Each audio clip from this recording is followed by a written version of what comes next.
All right, let me text her for you. So Anthony and I are together. I think Lindsay's coming. And it is the 17th of September morning, 9 o'clock. I know the Jewish holidays are happening this weekend and the next couple of weeks, I think, totally. So our population has dwindled somewhat, and we're going to focus on some issues that Anthony brought up early on. A couple of things to mention in general. There's nothing said here you need to believe in, have faith in, trust in, have hope in. Nothing at all. It's just a chance to consider ideas that may seem preposterous and just live with them and see if there's any place they fit in your experience. If we have, and I would suggest we have, been thinking incorrectly about our own experience by making believe our thoughts are reality and true, when in fact reality and truth is something well beyond thinking, since it existed well beyond humans started thinking and any other animal started thinking. Seems to have been inherent in the, creation or the evolution of the universe, that there was a knowing nature of some sort. And if that knowing nature is our nature, then that is our nature, period. And something that we can rely on with confidence rather than wonder if it's going to be useful. Thinking changes all the time, constantly. And to think that thinking is our sole source is to think only what we think is all that we have to rely on, and thus making believe we are the creators of reality in that regard. All we become is only what we think. And to think all we are is what we think makes us, not ironically, but typically, very concerned about what other people think about us. Because now, if we are only what we think, our life depends on promoting those ideas we have about who we think we are. And all of a sudden, everybody who doesn't think like us seems to threaten our life and seems to be offensive, because the defense of the thoughts we have that have no other basis than the thinking we're doing about them. Thinking about thinking doesn't necessarily align with reality and truth. It simply aligns with the thinking we're doing about the thinking we're doing. So it's a bit of a drowning pool in a stagnant environment when it's constantly relying only on the thinking, when in fact the nature of thinking itself is a product of reality, a product of truth, a product of this absolute nature that exists. So we can't be apart from something that we are a part of. And in an infinite sense, that means we are all absolutely able and knowing and aware that we are knowing and aware. And that typically takes a minute to notice. And yet, at the same time, when you start noticing it, you'll start also noticing, from my experience, that you've always had that sneaky seeming awareness. There's been something there that has been present, some awareness that's been present that hasn't been utilized, because the thinking about the thinking has been busy thinking about the thinking and trying to get to that place rather than see it's the place we're always in, always in, always in. There is no other place for things to be. Right now, everything that's happening is happening. Everywhere anything that exists is happening. It is happening right now with us here, right now. Wherever you are, wherever you're listening from, you are a part of all that is happening, as we all are. So that is unifying. It's synonymous, synchronous, immediate, spontaneous. It's an adventure of an awareness rather than a cataclysmic seeming scarcity of thought that makes everything else seem scarce and unlikely and doubtful. When we're thinking about lies being true, we are thinking the world and the universe is a difficult, and life is a difficult and impossible place to be. When none of those thoughts are true, we're just denying the impossibility and the difficulty and the unlikeliness of our own thinking, while projecting it, because we're denying we're doing it, onto everything else. And that simple shift causes major conflicts in human experience. It doesn't cause any change in reality or truth. They do not change because they're absolute. So thoughts are always changing, and what's absolute in the thinking is that they're always changing. So the absolute reveals itself if we're willing to look at things wholly The absolute reveals itself in all those things as we go. We can talk about that further, and I don't need to get any deeper to it in it right now. But we can talk through it as we go with Anthony and Lency if she shows up. So Anthony, good morning. I think you said a couple of things that I laughed at earlier, and you may want to repeat them, and maybe not. But I thought it was good insight on your part and a willingness that maybe you've had and haven't expressed. Yeah, well, I was just talking about being critical and being a little manic. Like yesterday I was unhappy about something and I just couldn't put my finger on it. Almost like I had too much of everything. I couldn't focus on anything. I was upset about literally having too much in a weird kind of way, but not enough. So that was the manic. And then critical. I realized without thinking about it how critical I could be on certain things in myself. And I was thinking as you were talking, it's so much easier to think negative thoughts than positive thoughts. Like if I said, "Oh, I'm just going to always tell myself positive thoughts," you can only do it for so long. But negative thoughts, I could just sit there and enjoy. It actually feels good for some reason to think negative thoughts. I don't know why. I never thought about that. Well, it's hard to think positive, but easy to think negative. Well, I would say that's a positive. Why? Because you're seeing how easy it is to do it when you simply decide it can be done and start doing it. Negative thoughts are just trying to negate things. They're just trying to oppose things. That's all they are.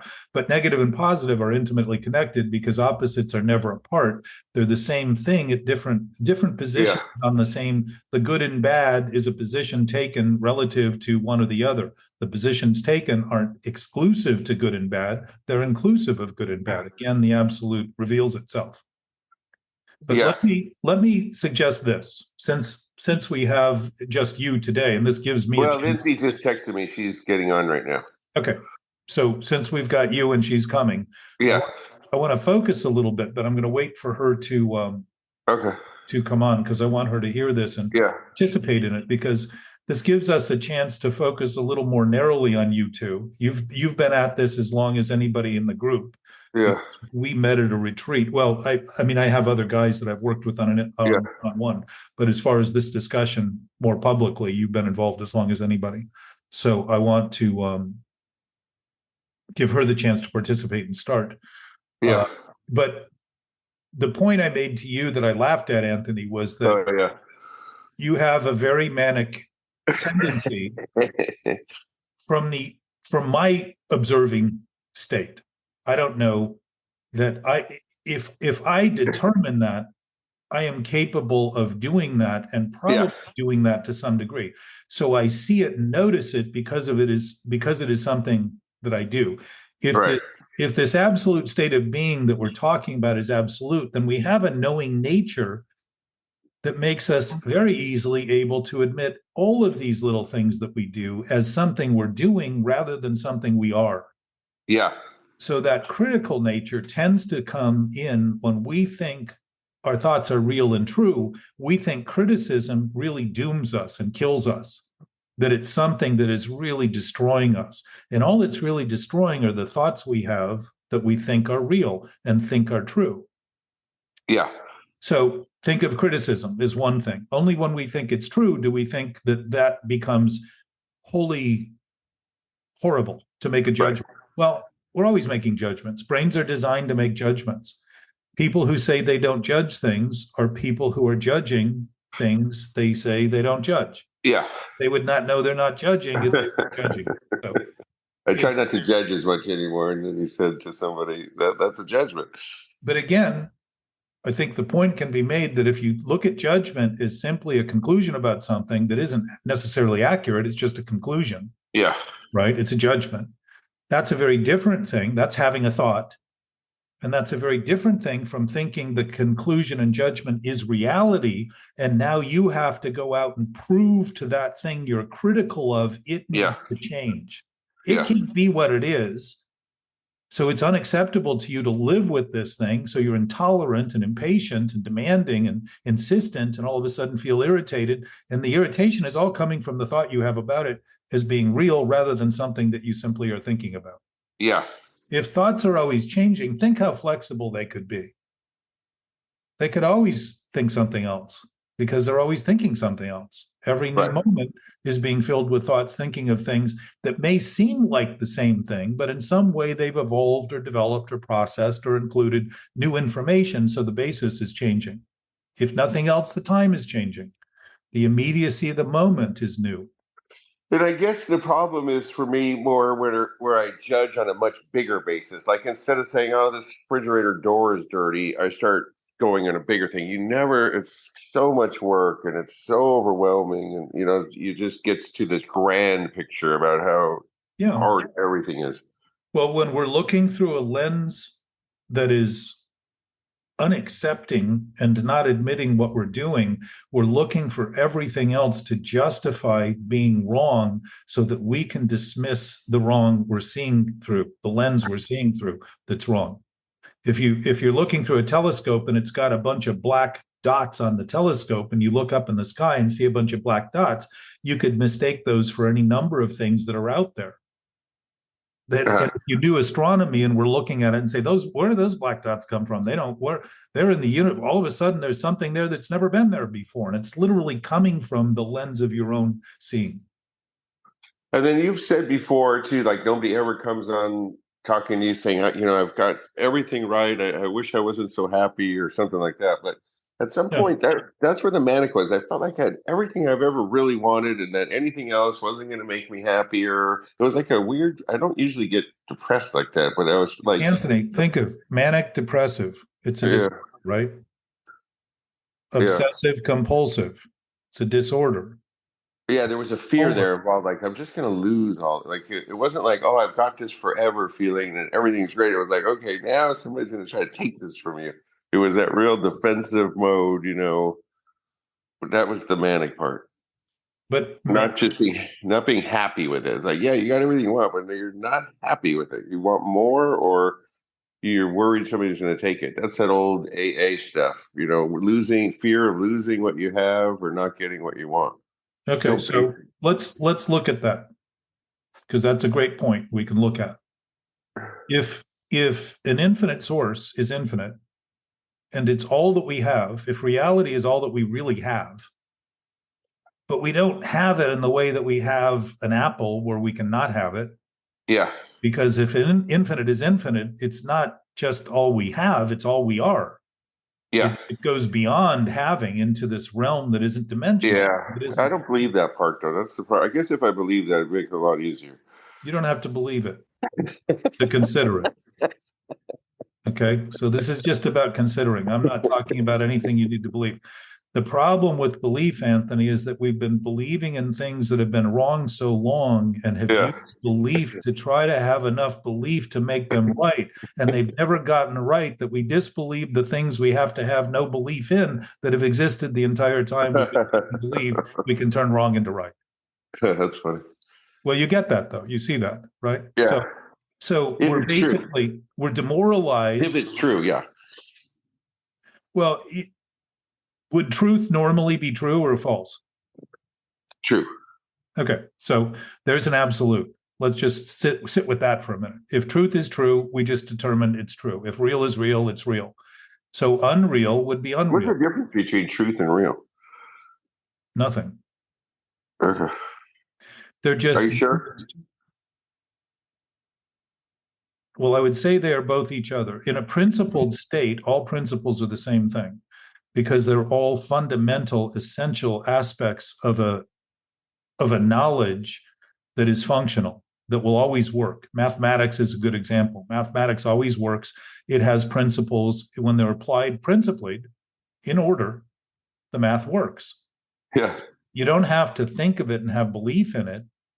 And if you have belief in it and you're doing it wrong, your belief is actually confirming that it's going to be wrong rather yeah, than acknowledging that the belief is a defense, fighting yeah, for wrong to be right. Follow? yeah.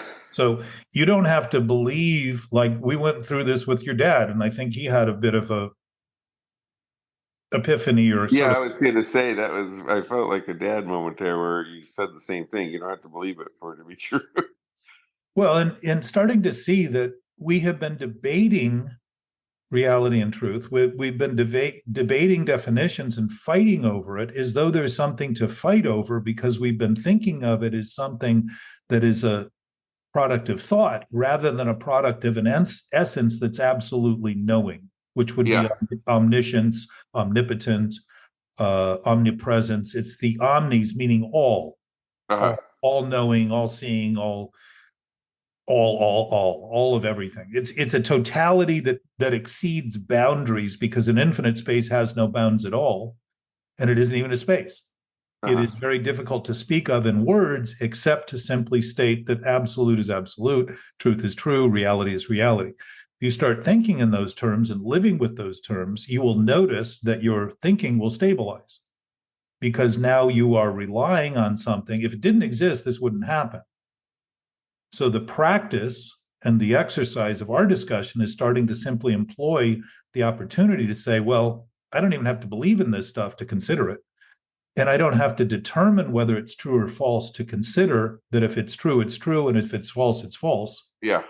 And the ability to start noticing what thinking is doing starts to clarify, because it begins to be obvious that we're fighting for certain thoughts and we're defensive about certain thoughts. And the only reason that would be is because they're at risk, because they have no basis. Yeah. So the point I wanted to wait for Lency for, but we'll get to that. We have She said she's logging in. I don't know. That's all right. Yeah. But She said she just texted right now, I'm coming now. So let's think in terms of right now, right here, where we are. There she is. Good morning, Lency's. Hey, Lindsay's. Good morning. You got your mute on. Again. There you are. Hi. Hello. Hello, Jack. Good morning. Good morning.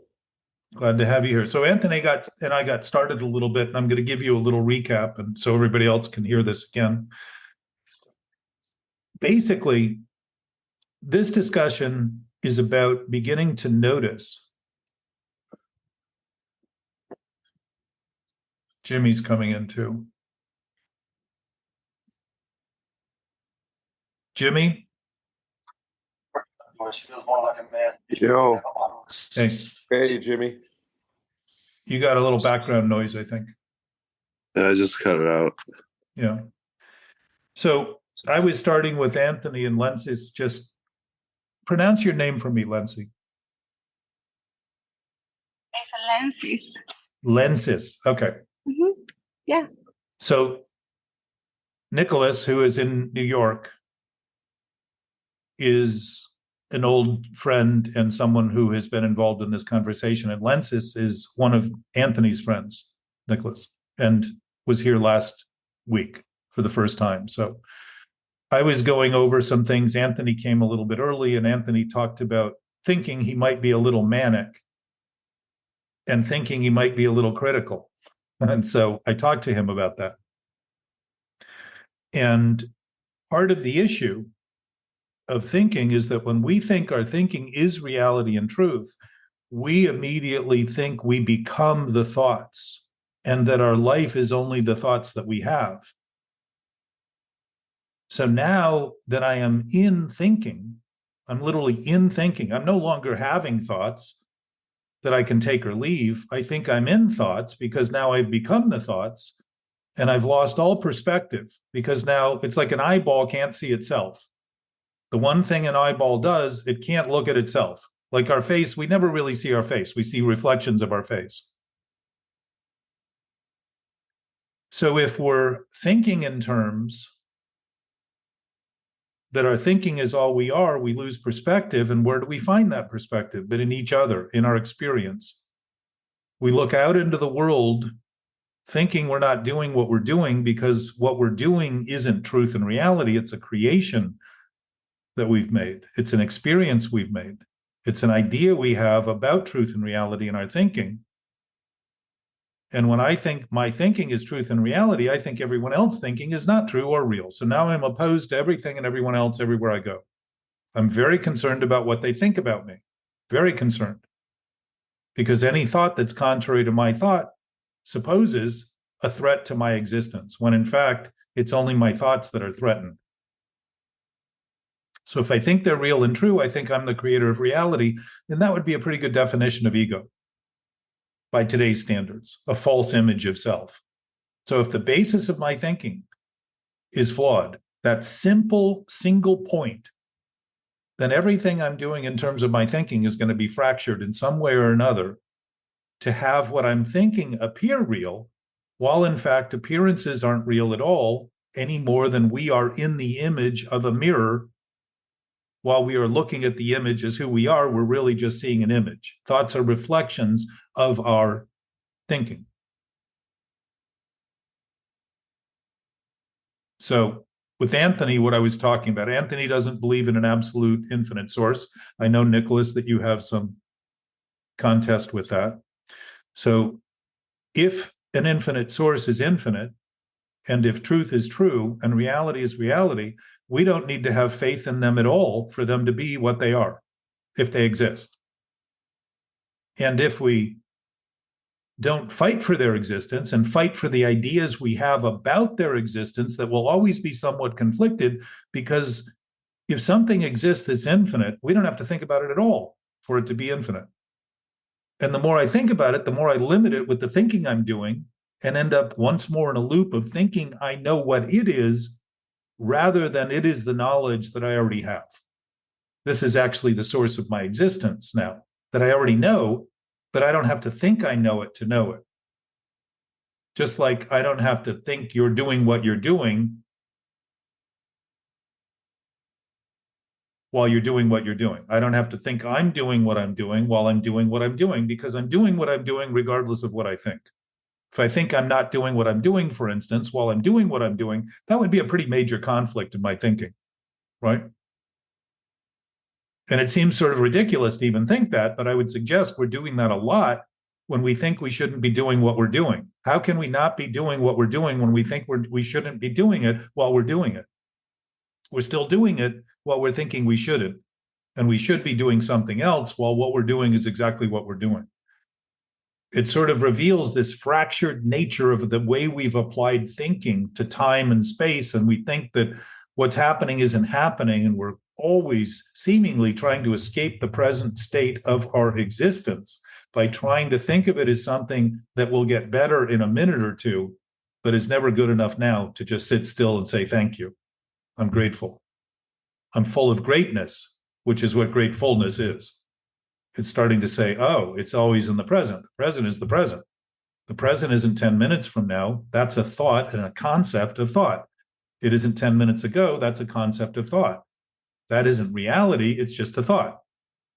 The present is always present. That's where reality, truth, infinite, everything is. And some of the support to the fact that it's infinite is that if the moment is always new and everything's always possible, and again, I put these out there as considerations. I'm not telling you this is how it is. I'm suggesting that if you think of it this way and consider it, you'll find something in that contemplative meditation that is consideration that may very much align with something you've always known, and you kind of slap your head and start laughing at things you've been taking seriously so long as to think your life depended on defending them. And all of a sudden you see this has been a joke that I've been maintaining and haven't thought was funny because the joke was on me and I didn't want to admit I was the jokester. So if the infinite is infinite and it's absolute and it's the essence of our essence, then it's essential to us. It isn't an option. It's not a negotiation. And yet, interestingly, we can't be condemned by the infinite and having no choice, because it isn't a choice, it's just a state of being. We can't be condemned because we've been given everything that there is, all possibility. If the moment is always new, that means everything is always possible. And one thing that's possible is that we continue to tell the story of a thought that's no longer happening and we think is all that's happening. That's one of the possibilities, is to think that we think what's happening is only what we think. So we think what's happening has nothing to do with us and that we're victims to it because it keeps happening no matter what we think. And we keep this parade going and think that somehow or another it's happening to us while we are the creators of that thinking. That can be a very difficult moment to be in because it's an impossibility to try to resolve the problem as long as we maintain it. So I was getting to the point of the timelessness of the moment. If what's always new is every possibility, and we're not condemned by anything that we're not recreating right now in our thinking, it's always new. There's nothing old. There is nothing old. There is no past that is anything other than a thought, a memory of something, by the way, that isn't happening, except the way we're thinking about it in the present. There again is how the absolute reveals itself. What we think of as the past only ever happens in the present. What we think of as the future only ever happens in the present. Again, the absolute is revealing itself. Not suggesting it's there. I'm just suggesting if you entertain the idea, you'll start to see that some of the things you've taken so seriously as to think your life depends on maintaining them fall apart in the laughter that comes when you say, oh, that's just so silly. How simple, how silly to do this. And take it for granted that it's reality. It's what we did as kids, fantasize. We made believe we were firemen and nurses and all these different characters. That's fun. It's imaginative. It's creative. There's nothing wrong with those things. It's when we think they're reality. If any of us at 3 years old with fireman boots were sent to put out a fire, people would die. It wouldn't have been funny to take for granted that that was truth. It's funny because it's not taken for granted as truth, and it's something we're simply imagining. Adults seem to make believe that because they imagine it, it's true. And then wonder why they're in conflict all the time and feel upset and hurt and are sensitive to what other people think and reactive and fight and say things they really don't mean, but in fact mean in the relationship to the meanness that they're imposing on their own experience, and think they're going to escape somehow by blaming and pinning the donkey on somebody else when we're the donkey. So that's a good segue into emotions, Jack. Can you talk? Because I know Lindsay likes emotion. She's really an expert in that. And if you could talk about thoughts and emotions, maybe. One point I want to finish on that, Anthony, is if the infinite is infinite and it's always possible, then everything that's possible is always possible in the moment. So the freedom to ever do anything that isn't addictive is always restarting now. It's always starting now. The point I was getting at about the past and the future just being concepts of thought is that the infinite isn't in time, because if it's always new, it's never old. And time requires a continuum, a past, present, and future. So the moment, the infinite, again, the absolute reveals itself in the presence of the present always being present. And I will guarantee you that while you may have expectations based on thoughts you think are real and expect only what you think will happen to happen, and think that your life is threatened when what you think should be happening isn't happening, you'll start noticing that everything that's happening right now is always happening right now. However it's happening, it's always happening, period. It isn't a debate. It isn't an argument. It isn't I don't have to think of it. I don't have, in the same way that the absolute is absolute, I can start to say, oh, well, what's always happened, wherever I went when I thought something else should happen, was eventually what happened. And that's a reckoning that can clear up a complete past that seems to need to be gone back over and over and over again to repeat the pain and fix the pain, when in fact the pain we're creating is in the present, thinking about it as something that isn't here, that's impossible to fix because I can't quite get to it. When in fact it's the thinking I'm doing about it now that's causing the issue. And that was getting back to the point with you, Anthony. Here and now, we call it right here, right now. Nobody ever says wrong here, right, wrong now. Wrong here, wrong now. I want to make my point. No, we say right here, right now. Because now is right, because it's the potential of everything. And here is right. Those are human characteristics because we live in this seeming relative human state. The human does, the body, that thinks in dimensional and time-bound terms. But it's thinking that's doing it. If our thinking is corrupt at the most essential aspect of who we think we are, the fractured state of all of our emotions, feelings, all of the things that are byproducts of thinking are going to seem impossible to deal with and constantly need management. Constantly need to be fixed, constantly need to be outthought, Anthony, to your point. I need to think more positive thoughts to get over the negative thoughts I keep thinking. And it isn't the negative thoughts I keep thinking. It's the idea right now that I have a thought that has no basis, making believe it's true and real, doesn't give it any basis at all. It just gives me an experience that's impossible to live with. And what do I want to do? Jump to the future, get to the future. And what do I find? The future's doomed. Why? Because my present is doomed. I'm seeing the future through a lens of a doomed present, thinking the future is doomed. And so what do? All the sorts of things in the world to prove the future is doomed by being as dysfunctional as I possibly can, do all the wrong things, and then say, see, I told you, I knew this was going to happen. I'm the maker of it, the creator of it. I'm trying to serve the self that wants to be right because it's wrong. It's like liars generally hate being called liars. Why? Because they're lying. To any degree we maintain these thoughts that we think are true and real, we're going to suffer a consequence that's very disturbing.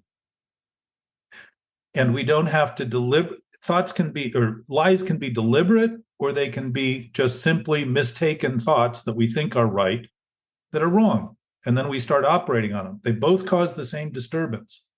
If the effect is the same, and we keep dividing over whether we think we're lying or don't think we're lying, we're missing the potential of the absolute again, giving us this bodily language saying something's wrong here, something's disturbing, something's wrong with what I'm thinking about what I'm thinking. Not wrong in the universe, not wrong with everybody else, not wrong with my spouse, not wrong with anybody else, but wrong with my thinking. If I don't start there, I will never see anybody else or anything else clearly. I will be stuck in a loop of only seeing what I think I see, and I will be stuck in a loop of only hearing what I think I hear, and I will be stuck in a loop of thinking I'm only saying what I think I'm saying, while if I listen to the words I'm using, I will see that there's a complete other connotation than I've been conveying, which is why people say, I don't understand you, I don't get you, or you don't get me. And generally speaking, they're right. I'm not listening to them at all. I'm listening to my thoughts about them. And I'm trying only to confirm those thoughts, to confirm that they're real by finding in everyone else only what I'm thinking about that's wrong. So I can blame them for what I'm unwilling to admit I'm causing.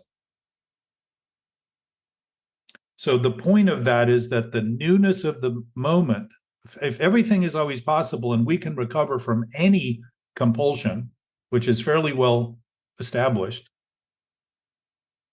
then it's certainly not redoing what we did to maintain the compulsion in the present moment, because the present moment is always free for us to do anything we want. And one of the things we're also able to do is to think the impossible is possible. And anytime I make that choice, I'm going to live a life that seems impossible and blame life for the impossibility and blame the universe for being hard and life being difficult. Because denial, if denial wasn't denial, I wouldn't deny denying. Since the basis of denial has me deny that I'm even denying it, when I'm basing my thinking in the chain of this reactive thinking, this reactive chain of events, chain reaction, is going to have me deny that I'm even denying anything. So I'm going to live with a fight, making believe somehow I'll prove myself right, when the only reason I do that, self-righteous indignation, is always wrong.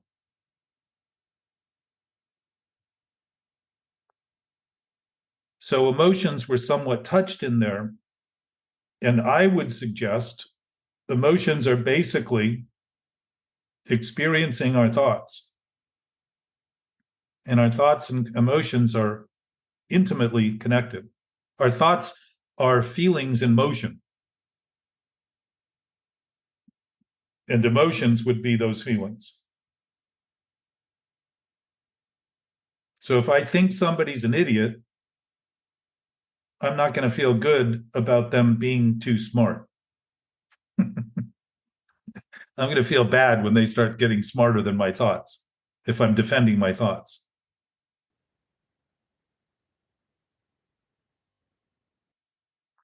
Now, I would also suggest that emotions, to your point, Anthony, if I'm feeling bad, what I'm feeling is a thought that's bad.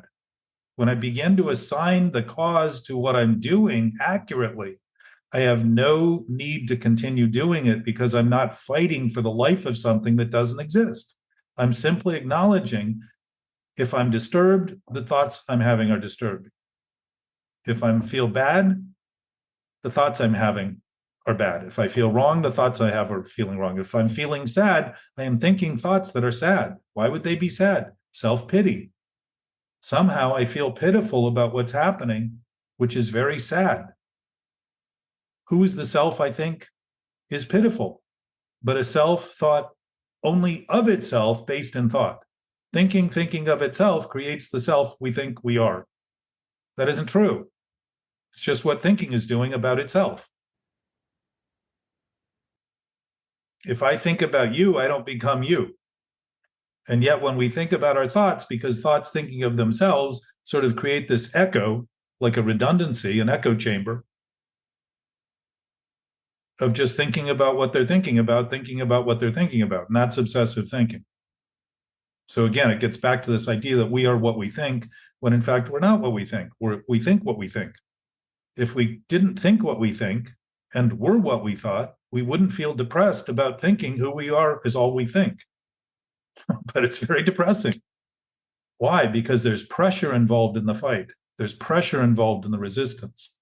There's pressure involved in making believe that we're not as we are, and now need to constantly focus on promoting images and illusions to sell other people to think that their vote confirms our doubt and our uncertainty about what we're actually doing. As long as I think it's true and real, I got a conflict. Because truth and reality don't come and go. They're the nature of existence. They're the nature of all existence. They must be our nature.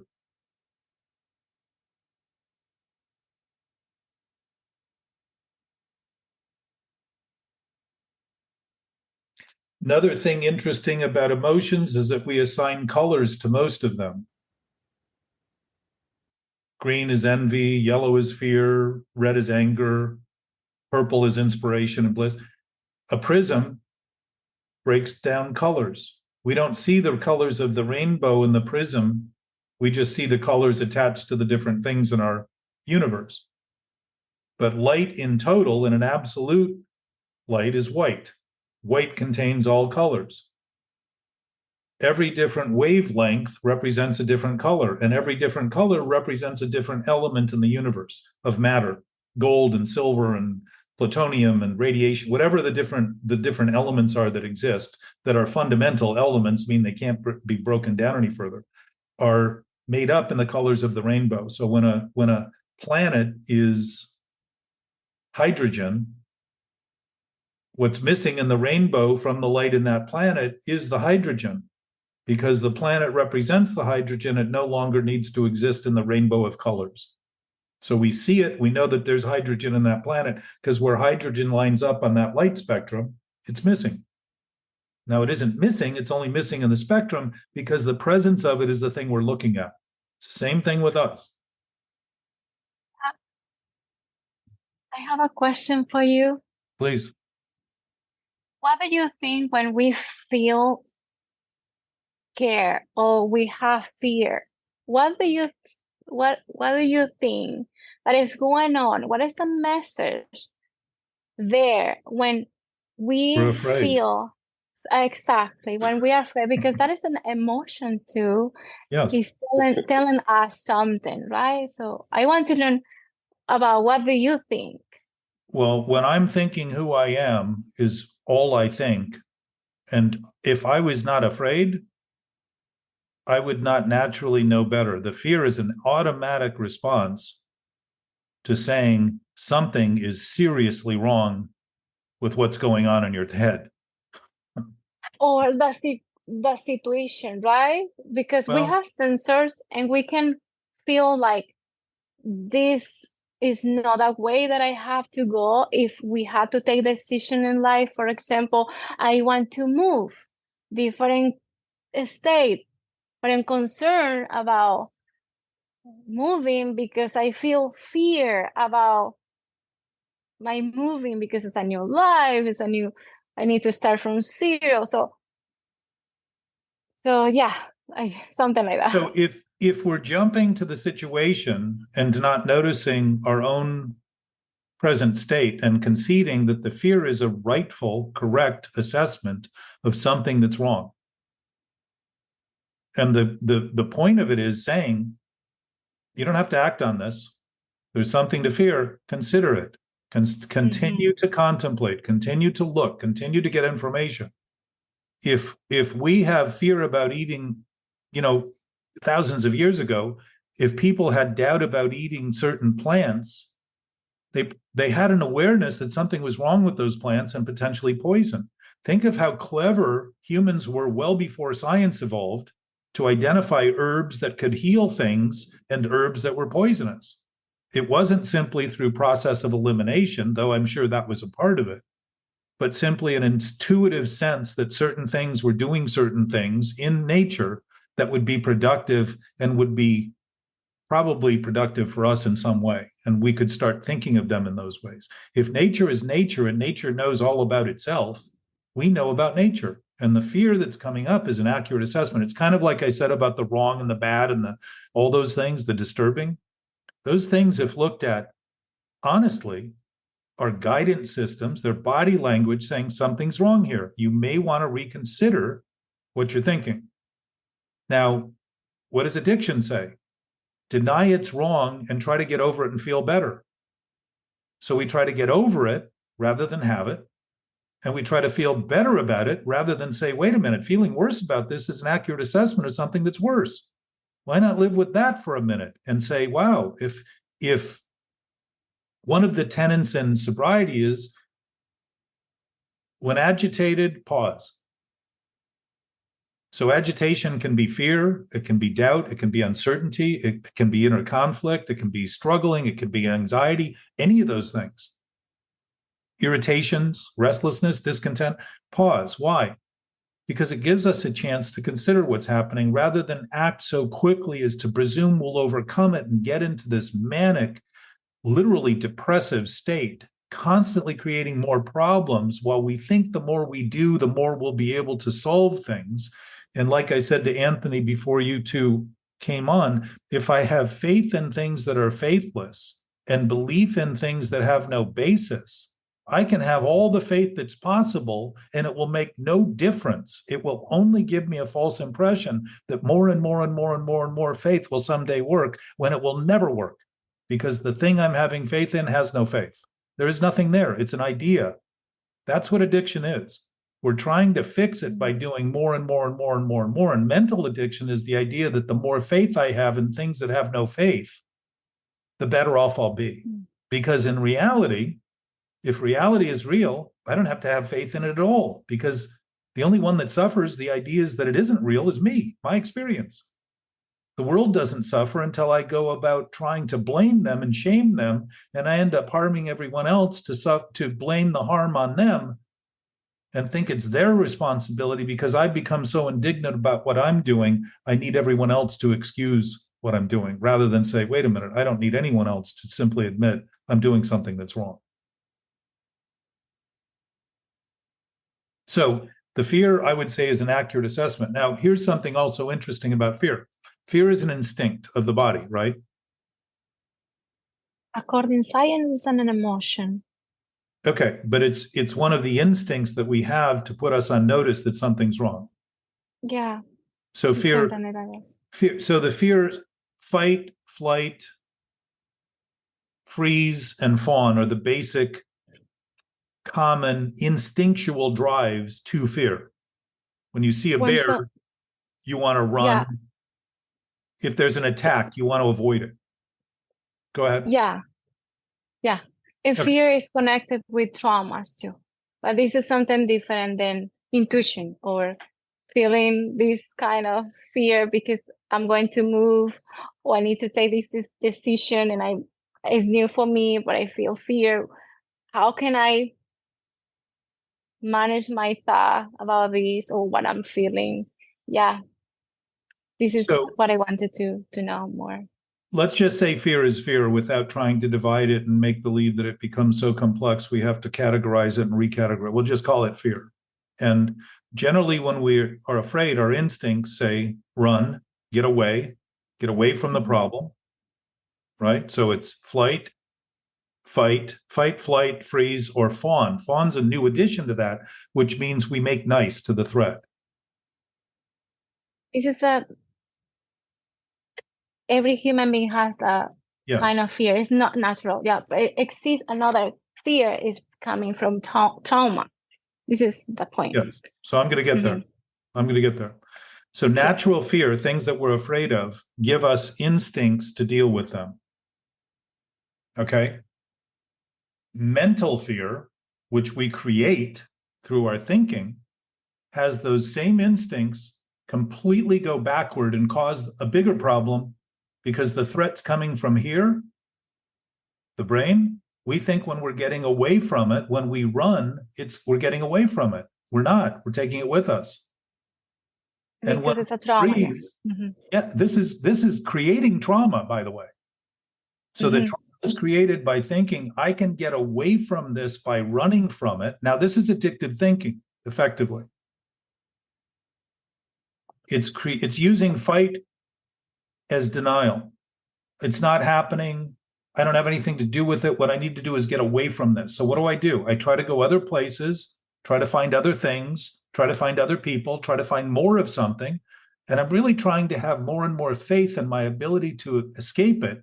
But what I'm doing is connecting to all sorts of other things to give me the impression that it's better because I start feeling better by drinking and using drugs and having more sex and doing anything that might satisfy me and give me a momentary sense of satisfaction. While in fact, what that's doing is helping me get better at denying what I'm doing that's causing the whole problem to begin with. So the fight is denial. And denial, interestingly, is psychic numbing agent like anesthesia. It gives us the impression that if we're not thinking about it, it's not happening. And if what's happening is still happening, what happens is by denying it, the problem continues to grow. So pain is said to be the touchstone of spiritual growth, because the longer we deny it, it becomes intolerable at some point. So we face the fact that what we're doing is causing it. So fight and flight. Fight is denial. Flight is the idea that we need to get over it and feel better than it, get away from it, escape it. Well, what happens when we escape it? It goes with us. Yeah, because we need to deal with trauma. This is a trauma from past, and people just run, but they need to work on what happened and why I am running. I want to escape, and why this fear is like a host. Yes, it's because of trauma. It's something like it's too deep. It's a PTSD. It's something very deep, and we need to work on that point. And we deserve to be free, to live life. I'm going to propose some things to you, because this thing I'm describing, when we think we can run, we think the problem gets better by ignoring it. It doesn't. Yeah. It gets worse. What are we doing? We're creating trauma. Where are we creating it? In the present. What are we using? Experiences that are no longer happening to justify it. Where are those experiences? They're in the present. They're here. What are we doing? We're sickly trying to make believe that the instincts that were designed to protect us are now turned against us and creating the thing that's going to kill us if we maintain it. Yes. That is why people use addiction to escape those. Yes. But here's the irony is, we don't escape it at all. We take it with us, and it grows and it gets worse. And that's why people overdose. They can't get enough of a drug, so they keep doing it because their tolerance level builds. So we become tolerant to intolerance. Think about this. We become patient with impatience. Now, think of the conflict in this. We're developing a numbing tendency to become desensitized and as sentient beings that opposes the entire nature of our existence, including our spiritual existence. We're trying to attack the entirety, as you said. We're fighting for death. These are death wishes. They're suicidal tendencies we're creating in the denial of what's happening, making believe we can overcome it rather than simply concede we're creating the conditions that we're trying to overcome, and seeing that it isn't life doing it, it isn't God doing it, it isn't some hateful source outside of us. It is an egoistic attempt to make believe that our ego is anything more than our thoughts, as though it's independent of us. It's a lie. Ego has no basis other than what I think of my thinking. That's it. If that's the Mm-hmm. case, it has never done anything to me. My thoughts have never attacked me. My thoughts aren't intrusive. My brain doesn't attack me. These are things I'm choosing to do to create an environment to support the contention that my insanity is sane. And that's exactly what insanity is. And in the spectrum of those fight, flight, freeze, and fawn, the freezing is becoming numb. Numb is evidence of pain, not absence of pain. They don't give us anesthesia when they go do surgery because it's going to feel good. They give it to protect us from the pain. The numbness is the denial. We're creating numbness, thinking that the less we feel, the better off we are, when feelings are designed to help us relate to our environment and how well we're thinking about what we're doing in our environment. And the fawning is people pleasing. If I think I'm nice to somebody who's mean to me, I'm getting better, when in fact what we're doing is helping them get worse to get meaner because they think I'm giving them a sense of control and a sense of dominion over their own insanity by making believe being nice to them, rather than say, look, I'm not interested in being treated that way. I don't have to tell them they can't do it, because if they're doing it, they're doing it. But I can certainly say, look, I'm not interested in that. I don't want to live with, I don't want to experience that constantly. I don't need to be a battering ram. I have the potential of being the worst enemy in my own experience. I don't need somebody else to help me out with that. There's nobody that can be worse to me than I can in my own thinking, because it happens exactly where my pain and pleasure zones are.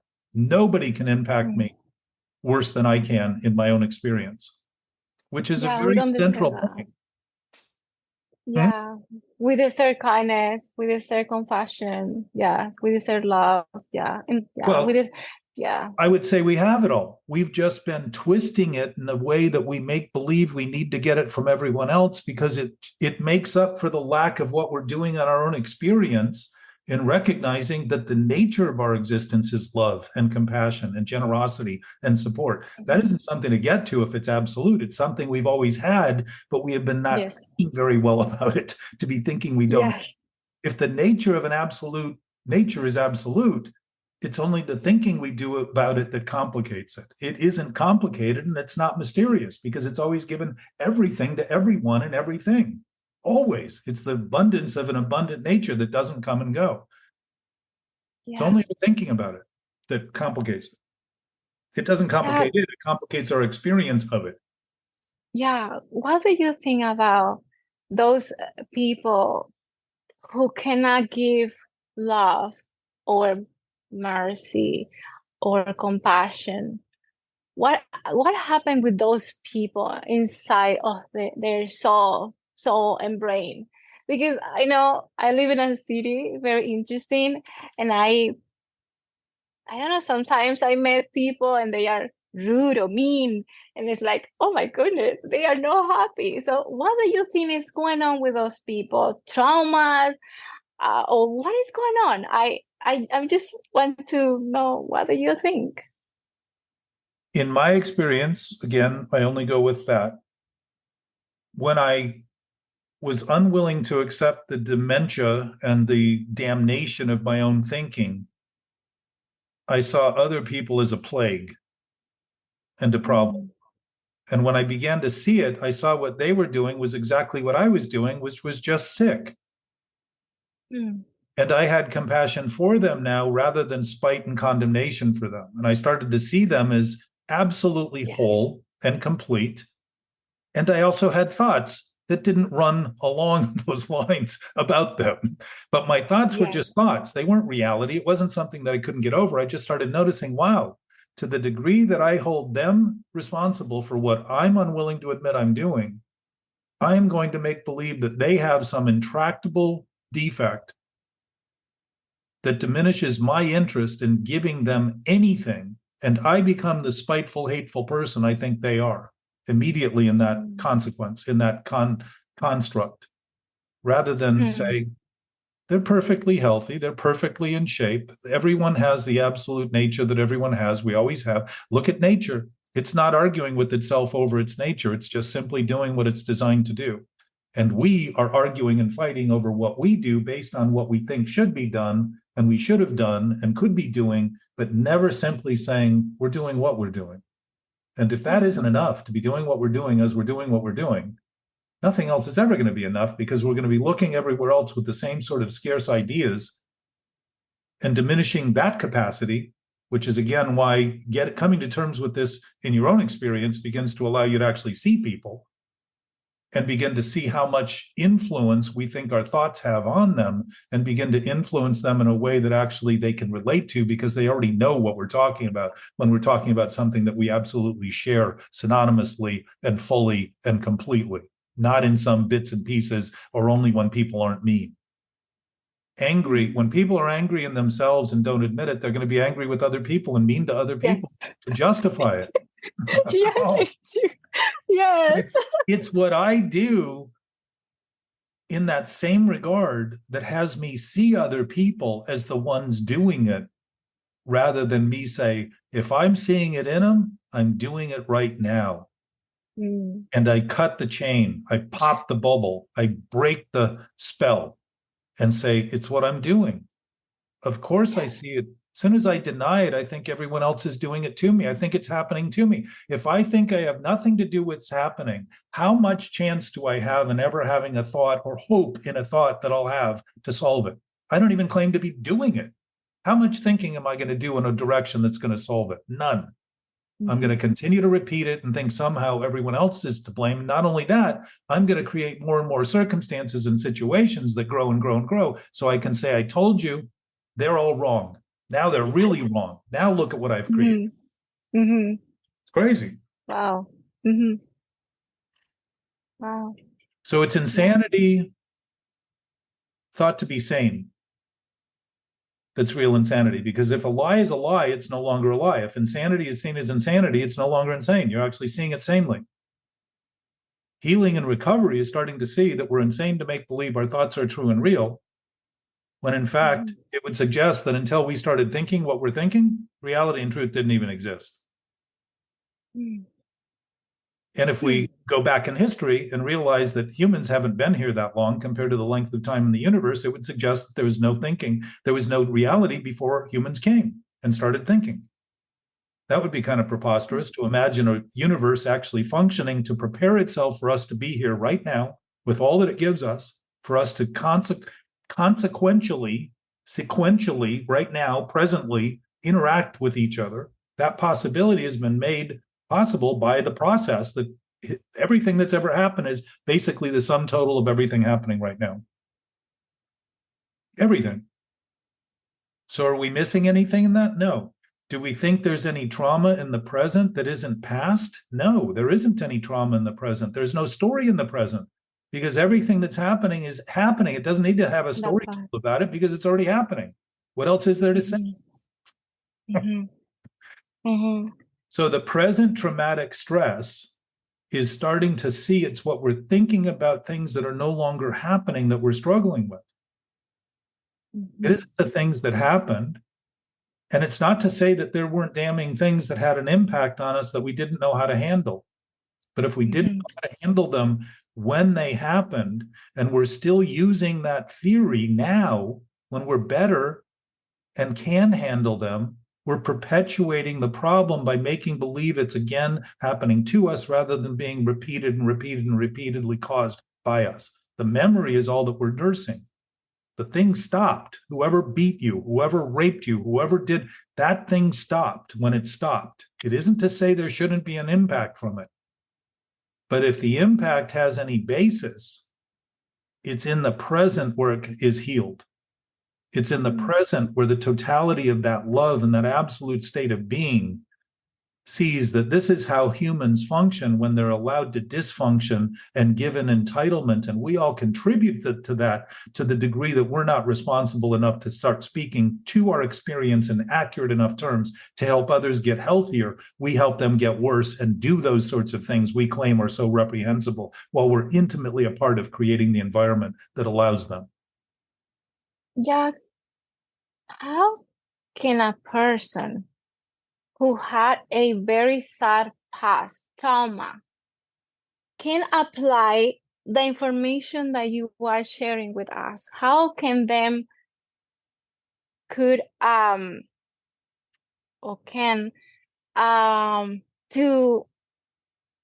move forward and do not being stuck in the present because of the past, but bad experiences and broken heart and all that kind of stuff, who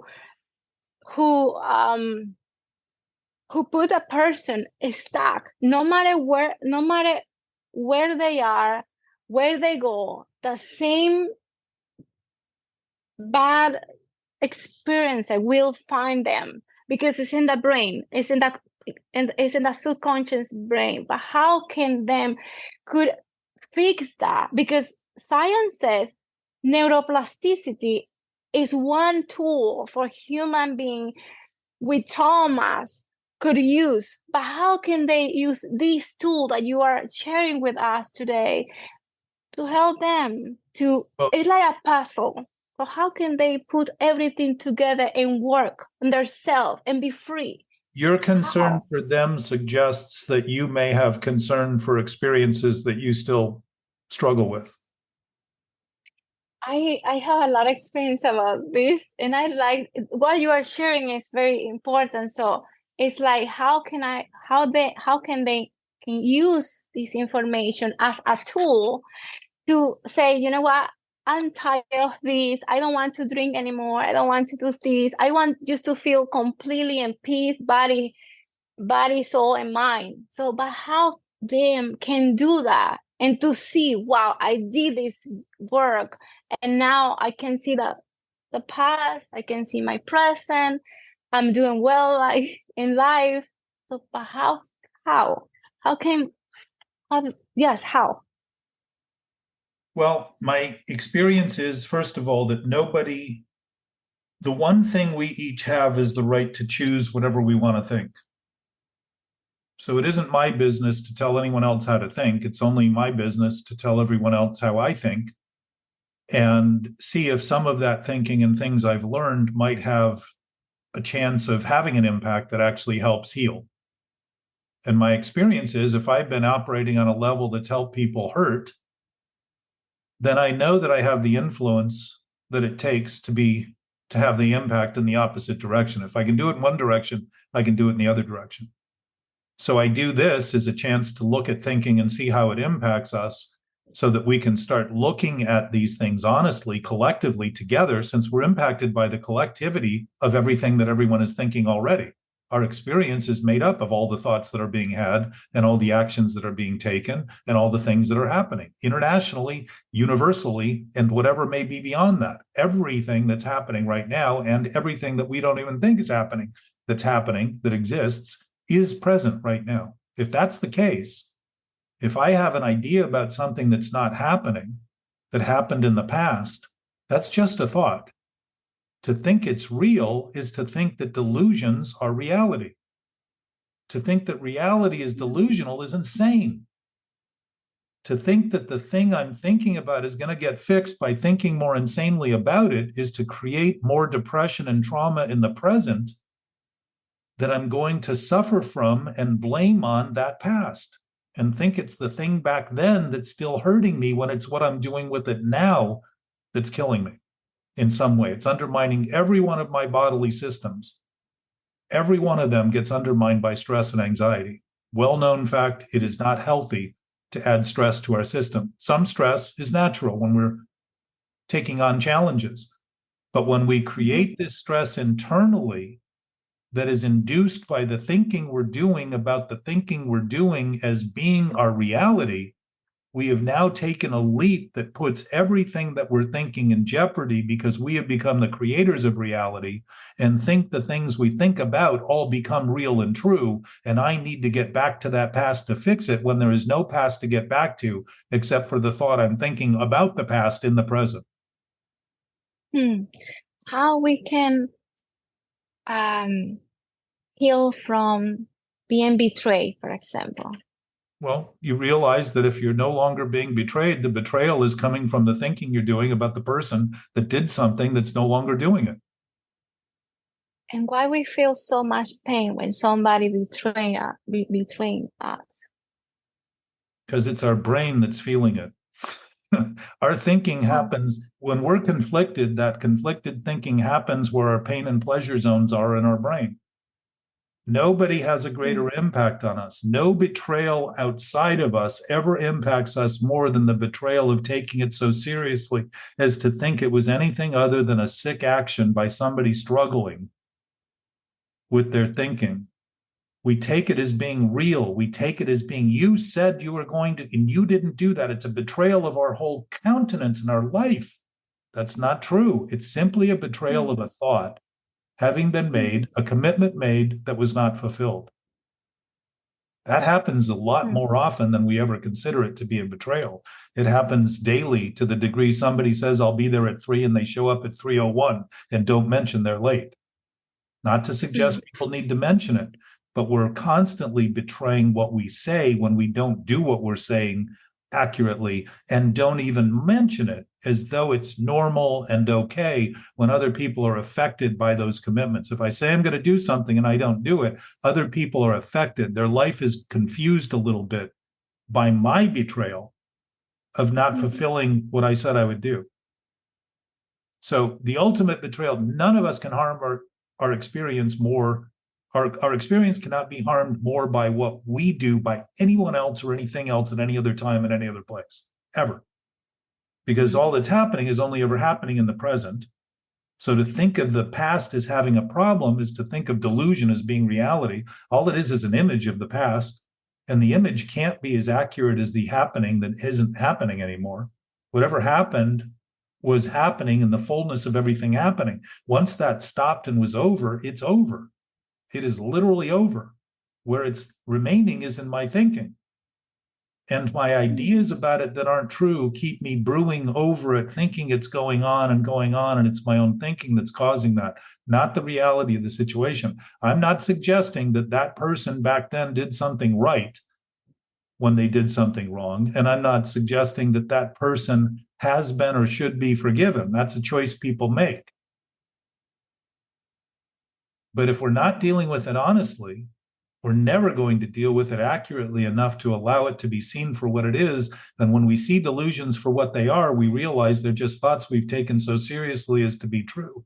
And we really believe that the things we're thinking are true. So we keep continually creating the self-pity and the sadness and all of the somatic feelings that are coming out of it are coming from the present. And that's where I wanted to go with you earlier, Anthony, and that is the right here, right now. That's all that is ever happening. To think of it as something somewhere else is to think of it as incorrectly, but it's correct to think of it as something somewhere else. It's just incorrect to believe that that somewhere else actually exists somewhere else. It only exists in the thought we're having. It's kind of like going to the movies and thinking at the end that all the names that show that were on the film are the list of people who died making the film because now they're no longer visible, right? When they're the characters that were played, they're an image that's projected. They don't die when the images stop. They fulfilled their part, they played their role, the movie's over, the story's been told. Mm-hmm. Are humans inherently flawed? No. But we have the freedom to flaw our experience by making believe our thinking is reality and truth, and that has typically been considered to be the devil, ego, some dark force. It's simply a potential we have to create in our own experience this seeming darkness because it's devoid. If you're looking into dark space and think you're blind because you don't see anything, you're actually seeing the black void accurately. When we look at the how are not flawed inherently? What's that? Humans are absolutely flawed inherently. Okay. Why did we create laws then if we're perfect? I didn't say our behavior is perfect. I didn't say how we interact is perfect. I didn't say how we interact internally when we react is an expression of that perfection. But I mean, everything is. It is a mistake to make believe that what I think is true in reality, and I am going to cause great harm trying to prove it's true. Not because I'm flawed, but because my thinking is flawed. But not all behavior is subjective. If you kill someone, that person is dead. Mm-hmm. If you betray someone, that could be subjective. It's all subjective and objective because it's impacting not only our experience but everyone else. Whatever we do and think is constantly impacting everything, everywhere, all the time. We're not separate. We're not apart. We're not alone when we're thinking to our seeming self. We're just thinking thoughts that are alone because they have no basis in reality. If we have no basis in reality and we keep acting on things that are dysfunctional, what are we going to do but harm other people and think it's right and the only thing we can do? That's the sickness. It doesn't mean we are flawed. We wouldn't know those things are wrong. We wouldn't know to make laws to try to limit that behavior if we didn't have a greater sense of what was right. If we thought that's all we were, we would be doing it with but wouldn't hold anybody responsible or accountable for it. Who wrote the laws? All kinds of people. You wrote it when you just said humans are flawed inherently. That's a law you have in your brain. It's an idea. Well, if you go into our history, the laws were either given to us by the divine or they were dictated by one person who had absolute power. Well, and that really suggests that, either we needed help because we are flawed and we tend to band in groups and the groups don't do things that are productive for civilization, or we need to be ruled by something that is greater than ourselves, or the coalescence of groups, right? So you're singing my song, Nick. This thinking has been going on as long as humans have thought self-indignation justified suppressing, oppressing, and killing other humans. This is sick thinking that's causing this, not a flawed nature, it's kind of like driving a car that's designed to do 100 miles an hour and try to drive at 200 miles an hour and wonder why it keeps breaking down. That's what we're doing with our thinking. We're misusing it. We're mistaking it for reality and truth rather than simply a functional capacity that we have to utilize and express reality and truth. And humans have done that, as far as I can tell, through recorded human history. It doesn't mean we are flawed. It means we've been thinking in ways. Are you all? I can't hear you. But are you saying that all humans have a similar? Sorry. Are you saying that all humans have a similar thinking capacity? Because I don't know if that's true. Well, I don't either. But I would suggest that if we have a knowing nature that's absolute, that there is no difference between us. There is no differential because it's all the same. It would not. The nature of something absolute is that it doesn't change. So if it doesn't change, it can't be yours and not mine. So it must be ours. And the nature of this conversation is to start to notice that aspect of awareness is primary to our existence, not secondary and something to get to or something to blame, but something that is absolute and has always been absolute and doesn't even function in time or space. It's an absolute. That was the whole point of talking about all the newness of the moment. If it's always new, it can't get old. So it's really the moment where we are with what we have, all that we have. We all have all that we have wherever we are all the time.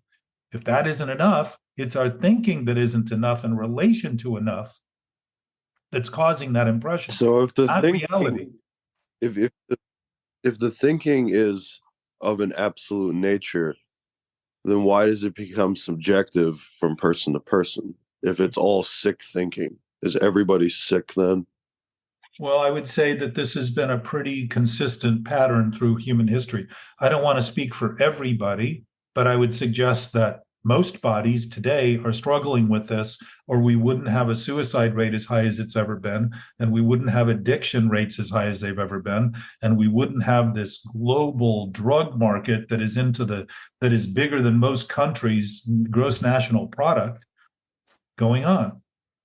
We take a lot of drugs and take a lot of things to feel better, but we haven't yet stopped and said, what is it we're doing worse?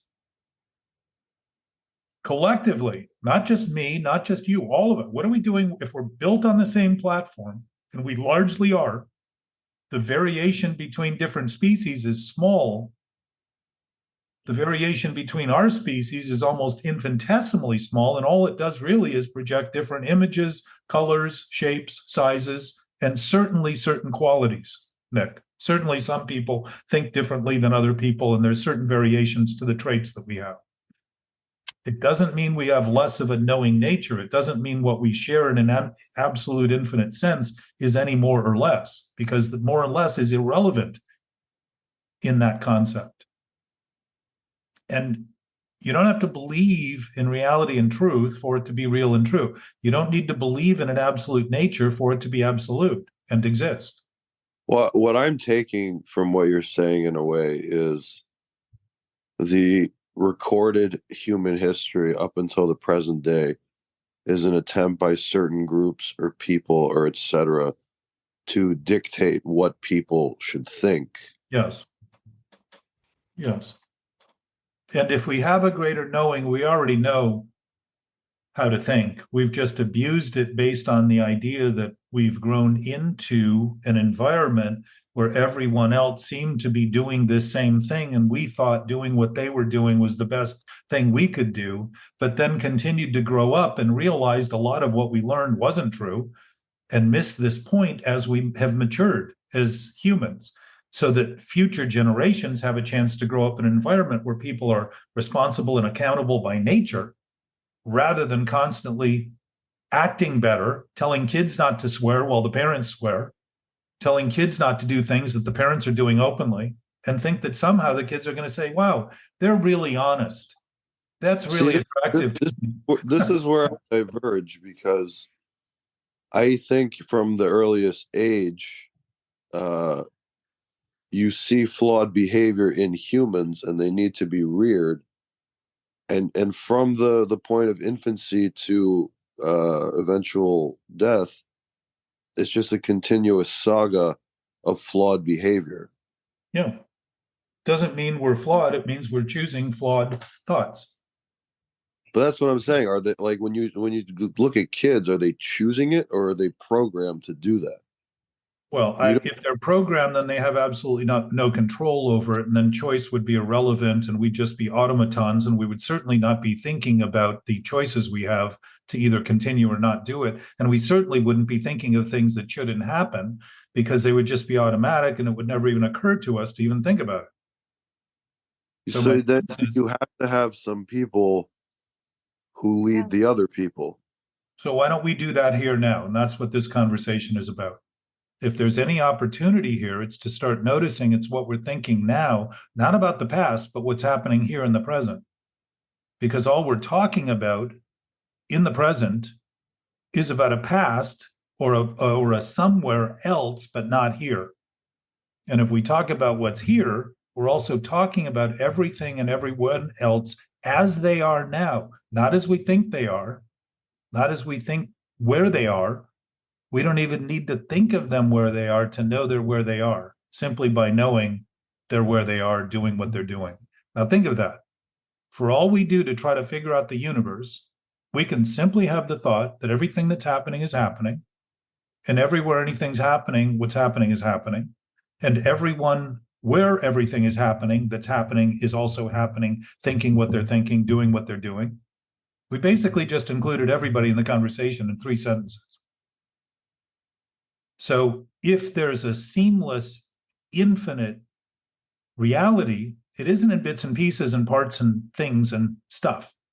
It's an absolute present state of knowing that couldn't be anywhere other than we are right here, right now. There's no place for it to be. I've got to get a water. I'm going to pause this for 1 second. Sit tight. This is Girls' Day, Jack's harem. Love it. So if there's any potential, the potential is only where everything that's happening is happening, and that would be now. And if there's any potential to set the stage, another point real quick, Nick, everyone, but I'm sort of aiming this toward Nick's questions. If there's an absolute sense, we all have that absolute sense. If there's an absolute knowing sense, we all have that absolute knowing. If there's an absolute awareness, we all have that absolute awareness. We're not talking about anything someone doesn't know. We're talking about what we might all know if, in fact, that reality and that truth is, in fact, absolute. So I'm not suggesting it is, because I don't want to put words in people's mouth or thoughts in people's head, because we're all perfectly capable of being aware of this, because I would suggest we've been aware of it all along, which is why we've hurt so much and why we've been disturbed so much and why we've recognized what's wrong. We ache over this. We hurt over this. We are sad over this because we're seeing our entire species dysfunction at a level where people are hurting unnecessarily, and yet relative to the thinking that's going on, it's necessary because that's exactly what that thinking is going to lead to. If I'm trying to think that I drop a ball and it's not going to bounce, I can drop that ball 1,000,000 times and it's going to bounce. If it's a ball that's designed to bounce. The point is, I'm not suggesting what we're doing can't be something else, but if we're doing it, it isn't something else now. And if it's happening, this is what's happening as the collective of our consciousness, our thoughts, are expressing that disformed, disintegrated, disequilibrium of ideas we have in relation to thinking. It's not in relation to reality. It's not reality that we're struggling with. It's our thinking about reality. It's not the infinite nature of a God or a loving absolute presence we're struggling with. It's our thinking about it. And we have been very good at because we each have the potential to think for our own experience. We have made believe that we are independent of everyone else and separate from everyone else, and we are not. We affect everyone, and we are affected by everyone. We are affected by everything that's happening all the time, and we are aware of that, regardless of whether we think we are. Thinking we don't know what we know does not make us not know what we know. It simply has us think we don't know, so we will act in ways that are defective to try to prove the thing we don't know we know isn't something we know, or the thing we don't think we know isn't something we know. We're going to act that way. We're going to do those things.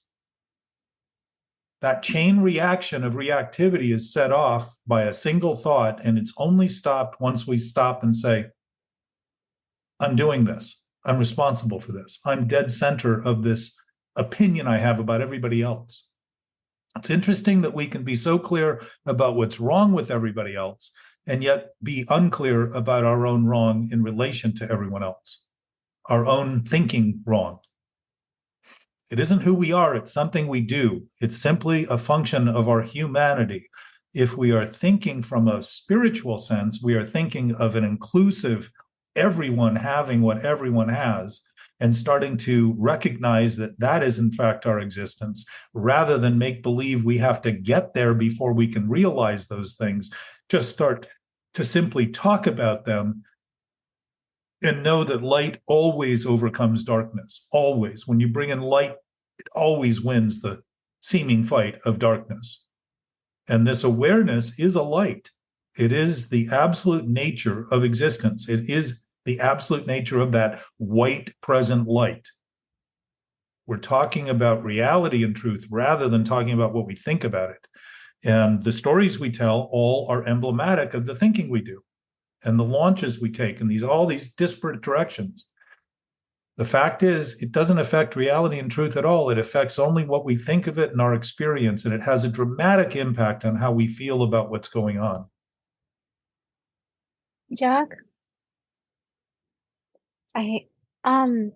how important is emotional intelligence for every one of us to face life?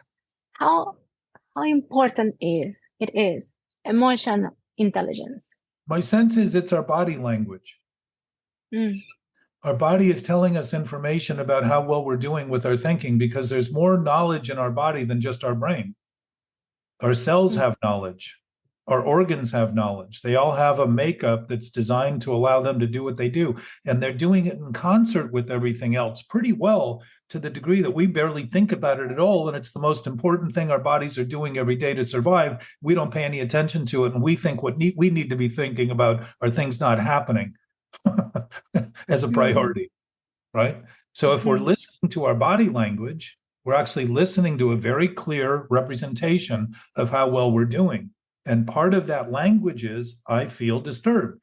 Because if you notice, our raw senses don't seem to communicate to us what's happening. Our brain translates what's happening. If I feel something hot and I'm insane and say it's not hot, it's not going to keep me from burning. I'm just going to maintain the thought that I'm okay, and I'm going to wonder later why I have this 3rd-degree burns on my hand because I didn't pull it away in time, right? So the information coming from the senses is pure raw data. And what I think about it is how I feel about it. So when I think about it wrong, I don't feel good about it. I feel something's wrong in the world when it's my lens that I'm looking. It's like the looking glass that Alice looked through, right? All of a sudden, I'm looking through a lens that's clouded. Everything seems to be clouded. It's like people say the sun is not out when the clouds are out. The sun's actually out because the sun never is not out. But we see it from a point of view that seems like it's not out because we're under the clouds, so we think the sun's not out. That's a grave misunderstanding of what's going on. Doesn't mean we can't say that or shouldn't say that, or it doesn't make some sense to say that. But to think it's true would, again, be another one of these leaps we make with our thinking it's true, and causing all this conflict and sense of condemnation. The condemnation isn't us being condemned by the universe. It's our thought being condemned by reality because it has no basis. It isn't reality condemning it. It's our own condemnation of reality that's creating the condemnation. It's just an experience we're creating that has no basis. So back to your earlier point about how do you heal, you begin to realize that we've never been suffering this anyhow. We've only been inducing the suffering to justify the continuation of the thinking. That's insanity. I mean, it's so silly to see clearly and seems so difficult and impossible to overcome when not seen clearly, because it's the lack of clarity that is the difficulty. And the impossibility is our knowing, our recognizing, I've been doing this a long time. The chances are I'm just going to continue, and I'm just going to continue, and I'm just going to continue because I think it's the only thing I can do, because it's the only thing I've ever done. And that is not true.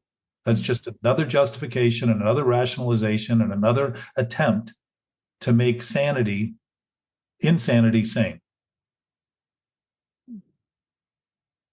So my sense is there's great knowing. And the other thing too is it's not just in our body. Our body language is just one language. All of our situations and circumstances and friends and interactions are all giving us perfect feedback to give us that perspective we seem not to have. You talked about the subconscious earlier. I would suggest it's not subconscious for us to be talking about it. If we're conscious of it enough to talk about it, we know it's there. We know what it is. And in my experience, the subconscious is where I keep all the thoughts that I don't want to be responsible for. And as a result, I feel guilty about keeping those thoughts seemingly secret while they're impacting on me and everything that I do. They're causing impacts all the time. And I think because I don't expect those impacts that they're not happening by me, they're happening to me. Not true.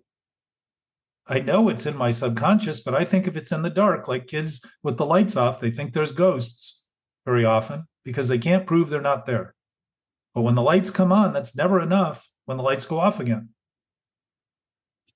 So if I think I'm not doing what I'm doing, I'm going to keep those thoughts in the dark and think nobody will see them here. And I don't notice them there because they're in the dark, and wonder why I feel haunted and feel that fear you were describing. That self-generated fear based on our thoughts thinking of themselves becoming who we think is ourself is not who we are. It's simply what we think. And there's fear created in that. That whole basis of thinking generates fear because we know it's wrong. It wouldn't create fear if we didn't know it was wrong. The fear is our awareness that we're starting to tread into areas that are not real. And there's nothing there to do that's functional. There's nothing there to do that's beneficial. There's no meal we've ever eaten in our thoughts that nourished our body. We can think about eating, we don't get full. We'd starve to death doing that. What's your definition, Jack, just so we're on the same page, between real and not real? One's real, the other's not. So that's how simple it is? I mean, do you have anything more than that? That's kind of bootstrapping a little bit. Well, if you want to complicate it, you're welcome to add as many kind of words. Right. That's there's thousands of books written. I think that's what this show is about. What's that? I think that's what this whole show is about, the complications. It's real simple. Real is real and reality is real, you know, and then everything else is what you want to mix it with. What's your favorite seasoning, so to speak?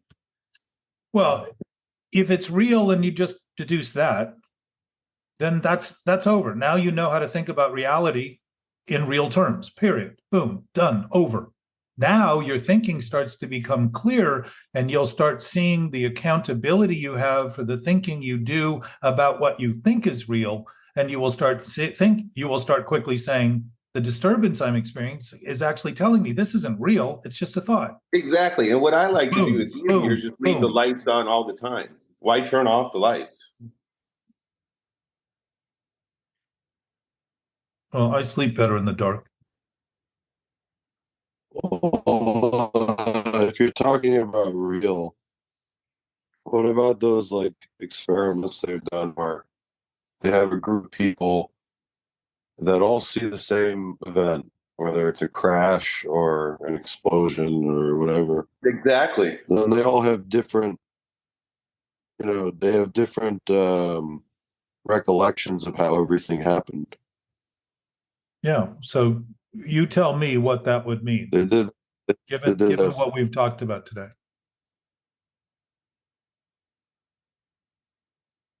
Well, it's either there is absolute reality or there is an opinion, Well, if there's an absolute... And then it begs the question, like, is there anything that's actually absolute?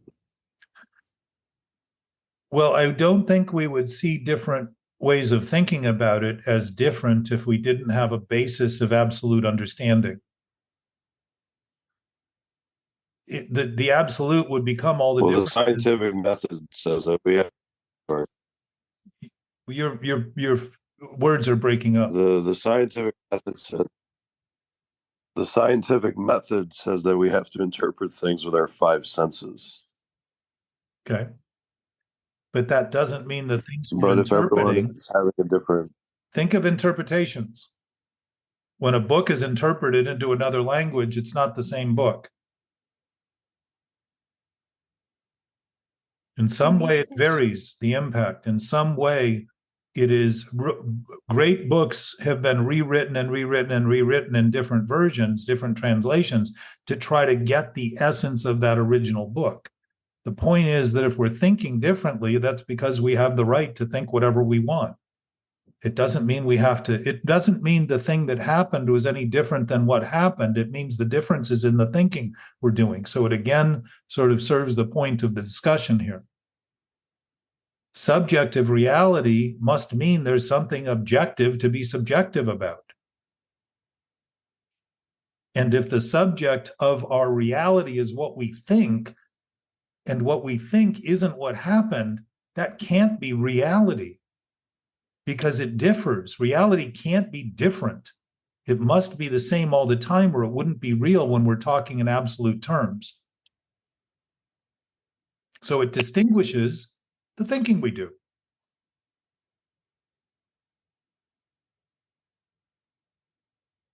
Lenses. So you're saying there's no interpretation of reality, it just is? Well, think of it. Even the word interpretation means it's not reality, it's an interpretation. Well, that's because someone has to decide what is reality and what is not. No, you don't have to decide it for it to be. It is what it is, regardless of what we think. So the coming to terms with like this, we're the only things that think that on this planet. So yes, exactly. And we're the only things that have thought making products that are harmful to people and the planet are the best thing we can do. Animals haven't come up with that. Trees haven't come up, nature hasn't come up with that. That same dysfunctional aspect that you were pointing to as being a flaw of humanity is actually the freedom we've been given to think what's impossible is possible, and not just simply say, well, if we can think impossible is possible, that means we can think a lot of insane things. And maybe we're better off determining what's sanity and what's not sanity and think from that point of view, rather than try to prove what's insane will someday be sane. And that's what we've been doing. We've been fighting for the reality of thought, the reality of our own thoughts, the reality of people that think like us against other people. So we created nuclear bombs to figure out who to kill because they don't think like us. And humans have been doing this as far back as recorded human history, far back as I know. Doesn't mean it's right.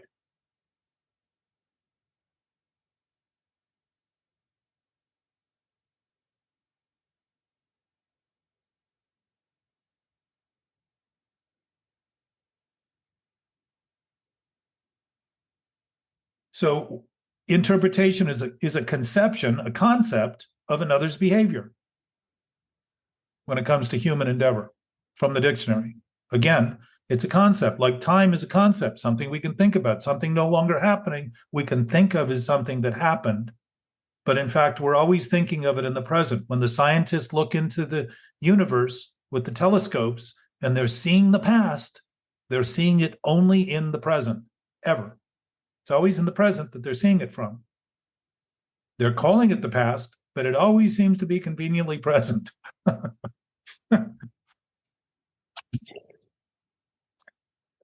Coming to terms with something that has no terms, that can't be defined,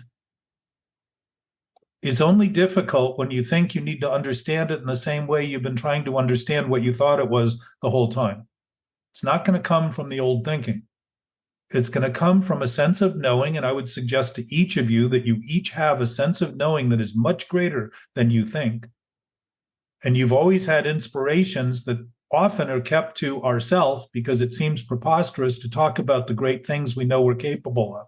Seems grandiose and prideful and all that kind of stuff, boastful, but it's not, because we are absolutely capable of those possibilities that we seem to dream of.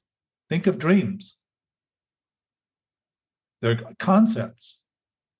It doesn't mean they're impossible to realize. It doesn't mean they're impossible to actualize. It means that when they're dreams, they're dreams. They're ideas we have about something we can do. What are the chances we're going to do that if we think the dream is reality? Why would we bother? We've already done it in our dream. Thoughts are dreams, effectively. They're images. They're created as reflections of what's happening. And a reflection of ourself, us looking in the mirror, if we were to argue with the mirror to change how we look, that would not be considered sane. But it's exactly what we're doing with our thinking and thinking that's sane. It isn't. I actually do that in front of the mirror, though, just to be honest. But yeah, so it's just a couple of people that decided all this stuff. Well, how about you? What is sane? Now? It's you and I right now that are making the decisions, my friend. We can look at it as all these different ways and just bemoan our plight, or we can start to notice that it's what we're thinking about all those other people that's impacting everyone, either in a way that creates more reactivity or in a way that actually creates responsiveness, responsibility. But we don't have power. What's that? We're just guys. We're just people on a Zoom meeting. Like, we don't have any authority over what other people do. That's right.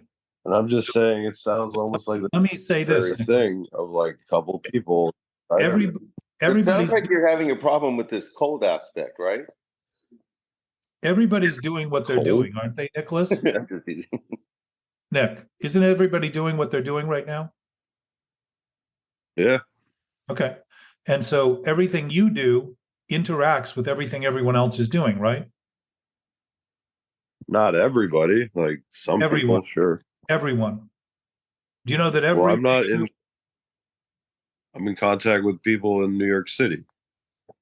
Well, but even if you can think of being in contact with everyone in the city, you're actually in contact with everyone everywhere. You're not disconnected from them because you don't see them and you seem to be apart from them. You're intimately a part of everything that's going on. Your feet are on the same earth their feet are on right now. And I that mean, it doesn't sounds just, a little negative, but sure. Yeah. well, I'm stretching it to the infinite. I'm not looking at this as trying to figure out how we can continue to divide and think we're going to conquer someday. But I'm looking at it as reality being a constant interactive. When the absolute is seen, it's seen by notice, it's revealed in what seems relative by looking at everything that's relative. And when change, this old philosophical thing about change changing all the time, everything that changes is always changing. When you think of everything, you realize the one thing that isn't changing is that everything is changing. There's the absolute revealing itself to us in our human experience. Light speed is another one. It doesn't build up to light speed. It's constantly at light speed. Light speed goes light speed all the time. That's all it does. It doesn't build up. It doesn't get slower. It may take longer to arrive because it's bent by mass. It may have a little longer travel time, but whatever it's doing, wherever it's doing, it is absolute light speed all the time. It doesn't change. You can do half its speed and it's still doing full speed ahead of you. So these absolute natures are amongst us, seen by us, if we're willing to look at them accurately. And one way to look at them is to start to see that our interactive potential is interacting with everything that is happening. And if everything weren't happening right now, we would not have this experience we have because we would not be existing. We rely on everything happening that's happening to just breathe, that the air is always there when we take a breath. Gravity is always holding us to the planet unless we've decided to get on an airplane or a rocket. Those things are done for us, not to us. They're part of our nature. It's part of nature to be doing what we're doing the way we're doing it. And we are all interacting, like the waves that come from thousands of miles away and hit the shores on the beaches where we are in Southern California. It starts as a ripple, an adjustment of wind on the water, and it builds and it builds and it moves and it moves and it moves until it crashes on a shore. It doesn't just stop in the middle of the ocean. They keep moving.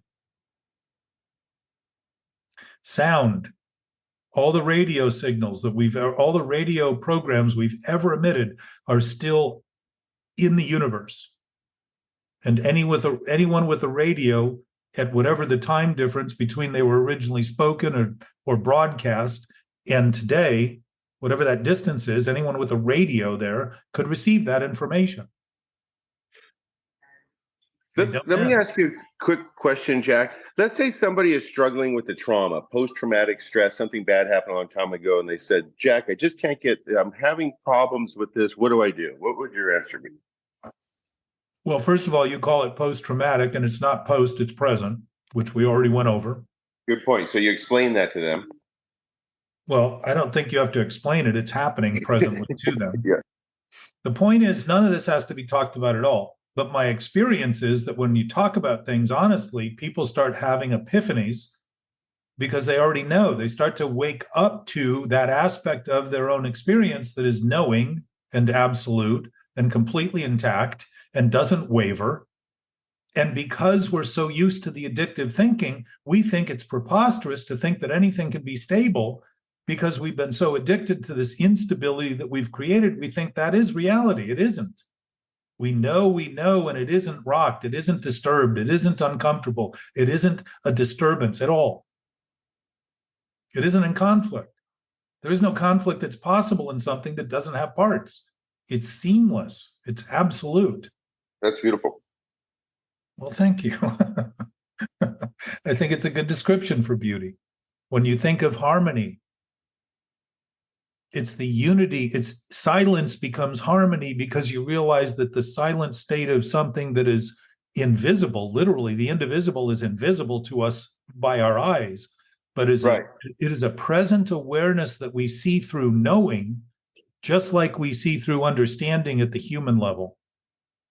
And when we're understanding things properly, we function automatically stably. When we see things in misunderstanding and think we understand them, we function dysfunctionally and wonder why we struggle and wonder why we're so not productive, and we feel alone and we feel less than, and we feel no self-worth. Yeah. See how important it is you were here, Lindsay? Without you, this wouldn't happen without everybody.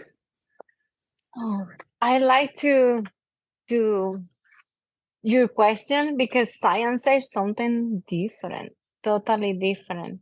Of course. PTSD is something real. It is not a thought. It's something real. Affect millions of people. Why people have addiction, for example? If everything starts with a trauma, Because and there's we nothing, need help. when we think a thought is real, there is absolutely no substance to that thought. So we use substances to try to fill the void, and it's never going to be enough. So we overdose and kill ourselves.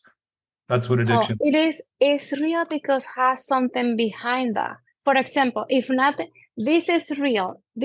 I know that this water is real because I can see it. I can feel it. So that is trauma. When trauma is there, we feel what there is a trauma. And when the trauma is gone, because we receive help, we can see the water is gone. It's something like that. So I know this water is real because I can, But what we do with imagination is make believe it's real when it's just imagined.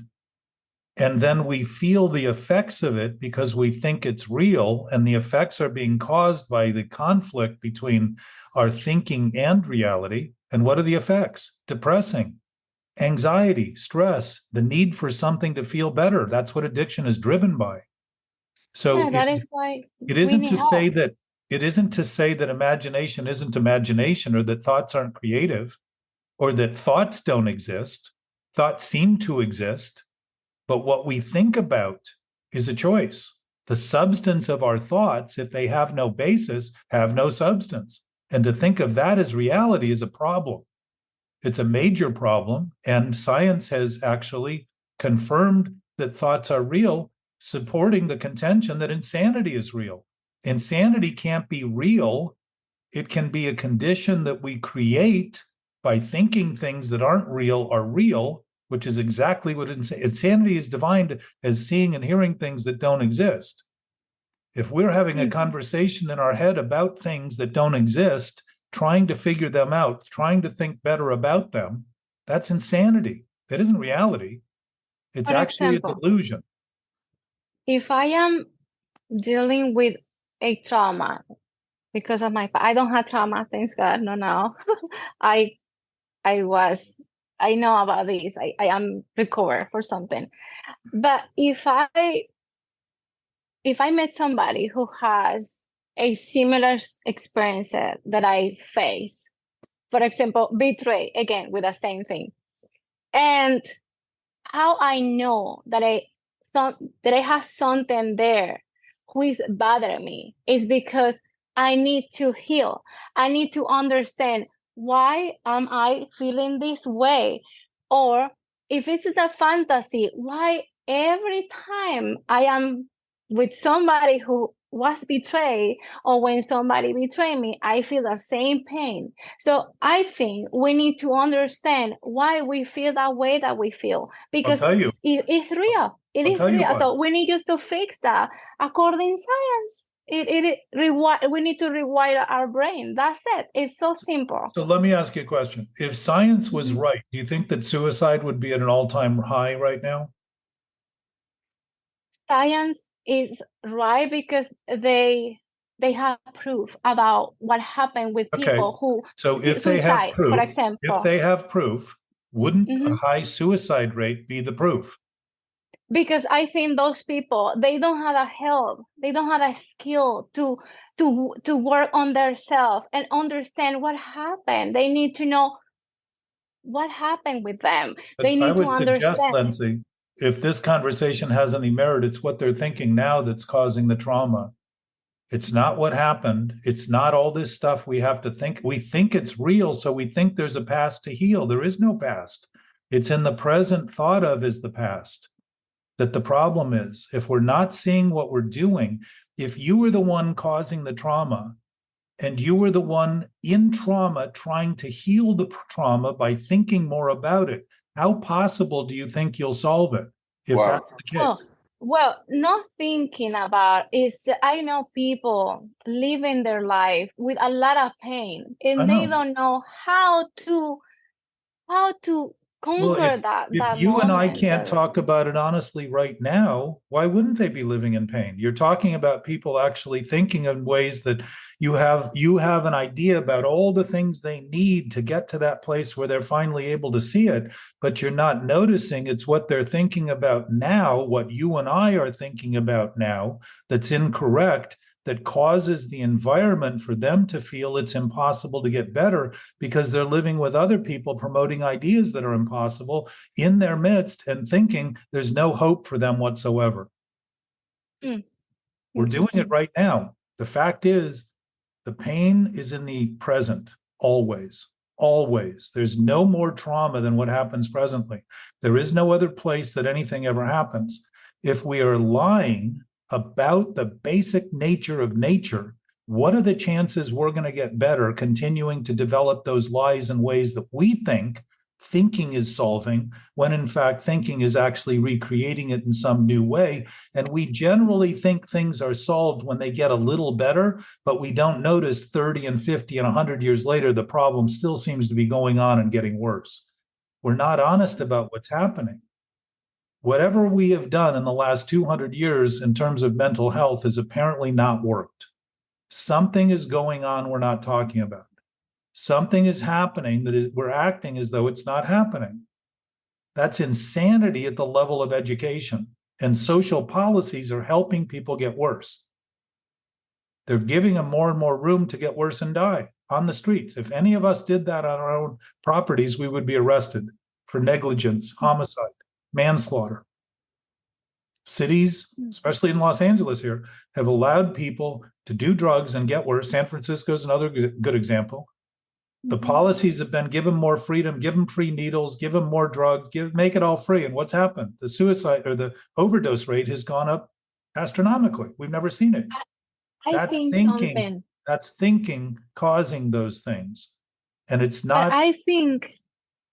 I'm sorry, but I think we have a power to take control of our life. I think weak people, I'm sorry, I need to say this, it's controversial, but we have a power to analyze our life and why we have to believe or to do what other people want us to be, to do, why we cannot have a power to say no, I'm not agree with this, or I think that way. We absolutely have the freedom. That's what. But those lying tells us that we have no other choice. Choice as choice always allows not to be chosen, or it wouldn't be choice. It's a lie to make believe people don't have another choice. That's what addiction is. Addiction is a lie that the only thing we can do is the worst thing we can do. And it's the only thing we can do because it's the only thing we think we can do. That's the lie of thinking is real. It isn't real. It's just a thought. Because people don't think, like, yeah, they are so weak and they just live their life like, okay, this is what it is. And I have no hope. Can I make a suggestion, Lindsay? Yeah. Do you see how quickly we're going off into what other people are doing rather than what you and I are doing right here, right now? I had a lot of experiences because I had my own experiences, and I am recovered from many things. And somebody who faced what I had to face could be in drugs and alcohol. And I am talking according to my experiences. And I think on other people who they don't know the skill to escape drugs. So that is why. When you think they don't know, you have no interest in seeing them actually realize what they do know. And the potential for that right now is you and I right here, right now, recognizing that if we all have an absolute state of knowing and awareness, Everyone has that same state of knowing and awareness. It isn't different between any of us. And if we can stop the parade of all the stories and all the experience that tells us things that distract from that point, the point being made absolutely begins to become something that is possible for everyone to recognize, because it's absolutely something they're aware of right now. Everywhere, everyone knows better. If we didn't, we wouldn't know what's wrong so clearly if we didn't know better. We absolutely know better, and we're not talking about it honestly. We're talking about it in all kinds of dissected formats, when the present state of our being awareness is capable of being discussed right now, right here, as something we share, not something that's particular to us who've gotten over something and not particular to other people who haven't. It's theirs too, in the exact same way. The healing is already fully healed. The thinking about it is not necessarily healthy. And that's what this conversation's about. If we can, as a group, start thinking about it as present beings, as something that isn't stuck in all the thoughts we have about it, the ideas we have will lead to possibilities that we won't think are otherwise possible, that we would think are impossible based on all this experience we have about the thinking we've been doing, about the thinking we've been doing, about the thinking we've been doing. If the thinking we've been doing has been so chronically relied on as though it's true and real, we really still believe the stories we're telling are true. And people are dying at all-time high numbers. The evidence is clear, just like to an addict who's lost his job and his wife and his car and his kids. And it takes all that for somebody to say, you know what, I may have a problem with drinking. maybe I have a problem with drinking. We're doing the same thing with the thinking, because that's the root of addiction. I know sometimes we don't have the right information. What? Yeah. Sometimes we don't have the right information, or we don't have that information. Let me suggest to you, if we know better, if we seem to know what's wrong so consistently, then we must know what's right. And to talk about it only in terms of what we think is to constantly go off into these tangents that are trying to reaffirm our thinking is real, rather than the knowing awareness that we have that we're not thinking about. We don't need to think about it because we know it. Knowing doesn't think at all. Knowing knows. If there's an all-knowing, ever-present state of being, it doesn't think. It just knows. And if that present state of being is a present state, that is our present state of being right now for each of us. Everywhere anyone and anything exists, it is the same basis for them. And there's no thinking and knowing. What would you need to think about? You know everything. Right. So they're not trying to get somewhere, because it's always present. I love that. There's no thinking and knowing. That's beautiful. Yeah. Now, it isn't to say we can't think we know, and in a process learn better and learn more. But if we're denying the basic essence of our existence and existence, period, not just our existence, but existence of everything we haven't even imagined exists. If we're denying that in our experience, what are the chances we're going to get to it by thinking about it more? What do you think the chance of another life form somewhere in one of these galaxies? Do you think it's possible? Just curious. I've never asked you that. If it's possible, that's what you're saying. You got to say it's possible. Otherwise, you're shutting down to all those possibilities because you think you know. What I'm saying is that everything that's possible is possible right now. We are in the face of it. And to think of it in terms that are wrong, and to think of it as something we need to define, is to go off on these tangents of discussion that have spent thousands of years not apparently finding what humans have been looking for. It's here now. It's where we are. It's always been where we are. It's where everyone and everything is. It's where things, as I just said, Anthony, we haven't even imagined exist. Some of those things we can imagine and still not think exist. Right. But whatever it is, and it is right now. If there is any merit to an absolute source, it is that there are no exceptions. It's not optional. It's not negotiable. It doesn't come or go. It doesn't do what we do in thinking, because it is what it is, regardless of what we think. There is nothing to it that can't be real and true. There is nothing to it that doesn't know everything. And yet insanity, thought to be real, probably isn't within that aware consciousness, because insanity thought to be real is an impossibility. It doesn't exist except in thought. Insanity only exists in mentality. Lies only exist in mentality. Concepts only exist in mentality. Will you tell Lindsay's the story about when you saw the guy talking to himself outside Starbucks? Perhaps. But I'd like to, I want to continue to just, while there seems to be a little bit of pause, okay, just reinforce the idea that doesn't need to be reinforced at all, is that if there's an absolute knowing nature, we know it, and everyone else knows it too. And if we can spend just a minute before we leap back into what we think, just simply contemplating that, it's the greatest compassion we can have. It's the greatest generosity we can give. It's the greatest healing that's possible, because it's so healing that there's nothing to heal, because within the realm of reality and truth, there has been no disease. There's been no lack of health. It's all been caused by our thinking and the dysfunctional nature of the thinking that's undermined our human experience and our human ability to express our absolute capacity, our actual functional capacity, in ways that are so generous and so abundant that we would want to give away more and more and more of what we have, because it would be too much to even store.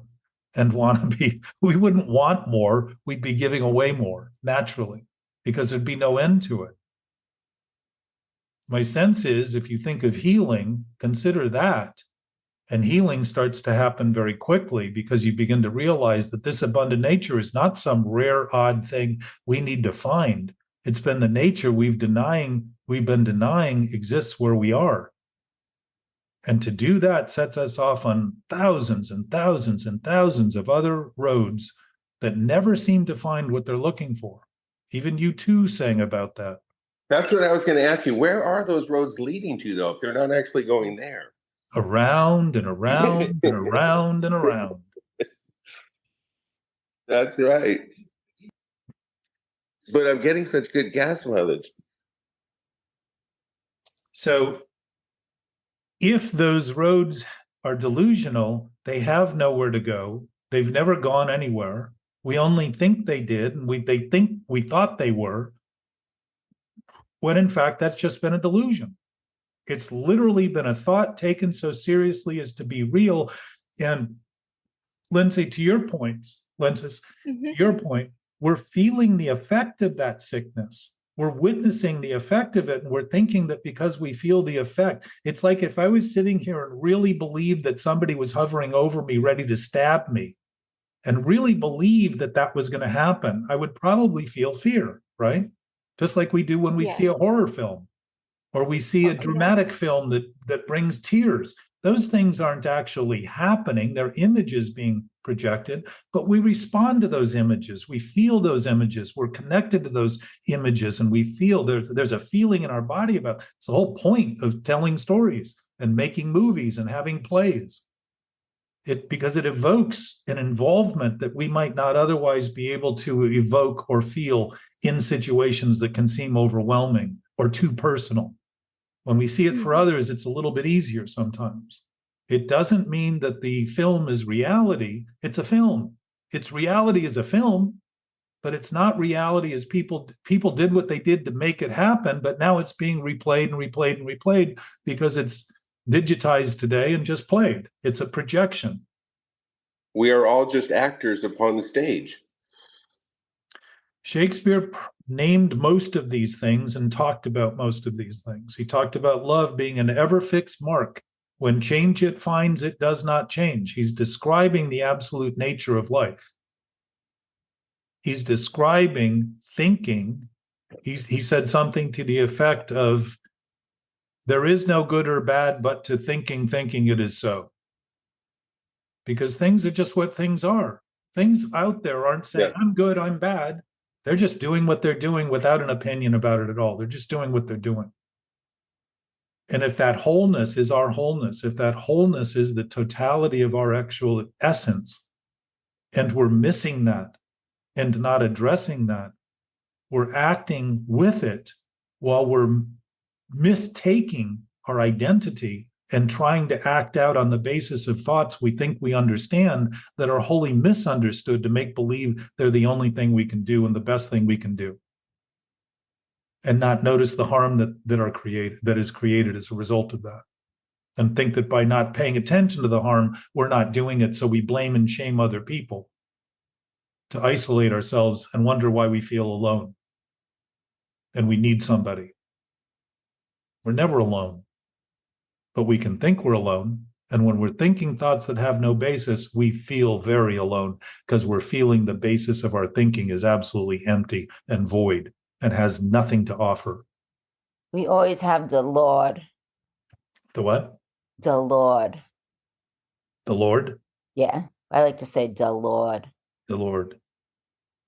Well, there's an essence of knowing that we always have. And when I'm thinking only about my thoughts, I'm not thinking of what I'm thinking of what's beyond my thoughts is overwhelming and too much to think about. Rather than say, if I'm thinking only about my thoughts, everything else there is to think about is not only beyond my thoughts, but within my thoughts. So I can talk to my thoughts and I can think to my thoughts, and I can also start to realize that my thoughts as limited ideas, the limits are connected to everything else, everywhere else. They're not limited. I can always think more. I can always change my thinking. I can always be open. If I start living this way, my presence changes so that people, when they get near me, don't seem as reactive. They don't seem as prone to want to fight because they're not sensing this reactivity that I'm perpetuating internally. There's a little bit of peace, a little bit of calm, a little bit of attraction. You know, in sobriety, we talk about attraction rather than promotion. I can't sell these ideas, and you couldn't know any of this was true if you didn't know it was true. Because what we're talking about here is actual reality and actual truth, which has always been actual. And self-realization and self-actualization is simply actually realizing what's happening as it's happening, period. When we're thinking aligned with what's happening, there's a sense of confirmation we immediately feel because we know we don't need to do anything about it, which means we have the possibility of choosing to do anything with it.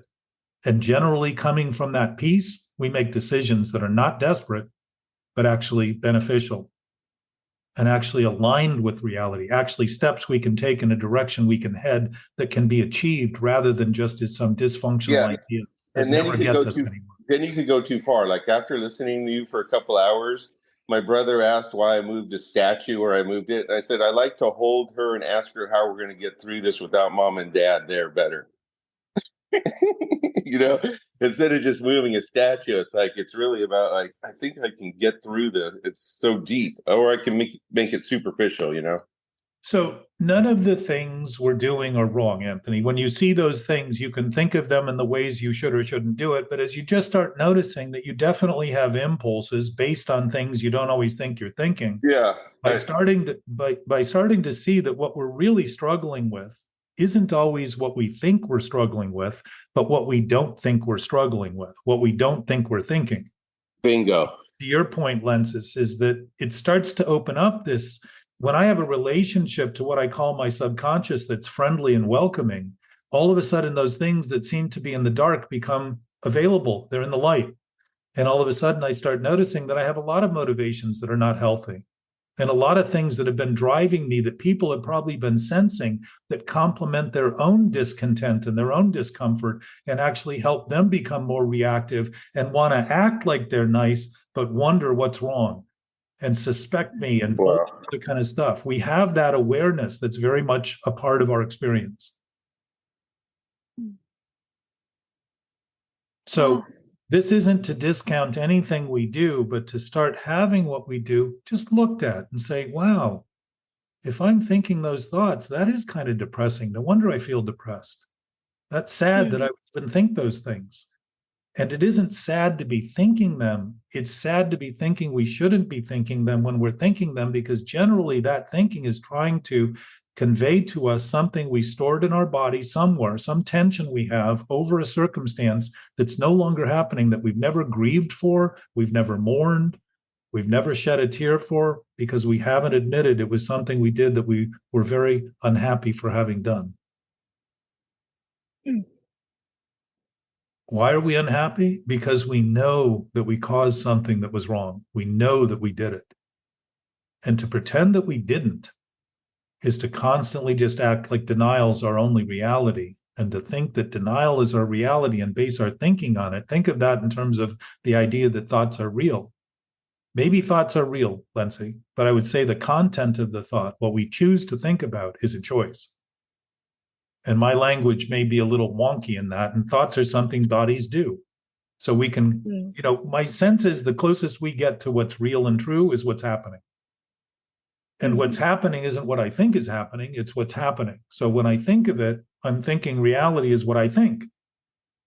And when I start realizing, no, what I'm thinking about what's happening isn't what's happening, it's what I'm thinking about what's happening, all of a sudden I have a relationship to what's happening the same way I do to my subconscious. I start saying, oh, there's a lot more happening than I was thinking about. That's very interesting. I become a little more fascinated with what's happening rather than depressed because it's not aligning with what I'm thinking. It should be. Because there's a little more. And I can say, okay, well, my thoughts are doing what they can to come up with conclusions to help me navigate the environment, to instinctively try to provide for my needs. That's what my thoughts are doing, my bodily thoughts. My knowingness, though, is saying, how can I utilize this body I have to be as productive as possible to benefit everyone? To give as much as I can away because I've been given everything already. I already have everything. What I would want to do is give everything away and find out that that gives me the sense of having everything. When I keep it to my seeming self, I think I don't have anything because I'm not acting in accordance with life and reality and just saying, no, I want to give it all away. I want to give it all away because everybody already has it. And I want to begin to function on that basis. Now I have an awareness and a confirmation of that everything. And I don't feel I need much more. I don't feel the need to feel better by utilizing chemicals and drugs.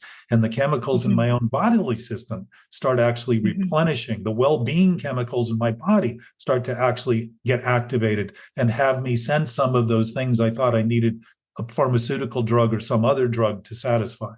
Because my body chemistry is much more complicated and much more able than any pharmaceutical laboratory on Earth. Just like my brain and your brain is much more developed than any computer on Earth.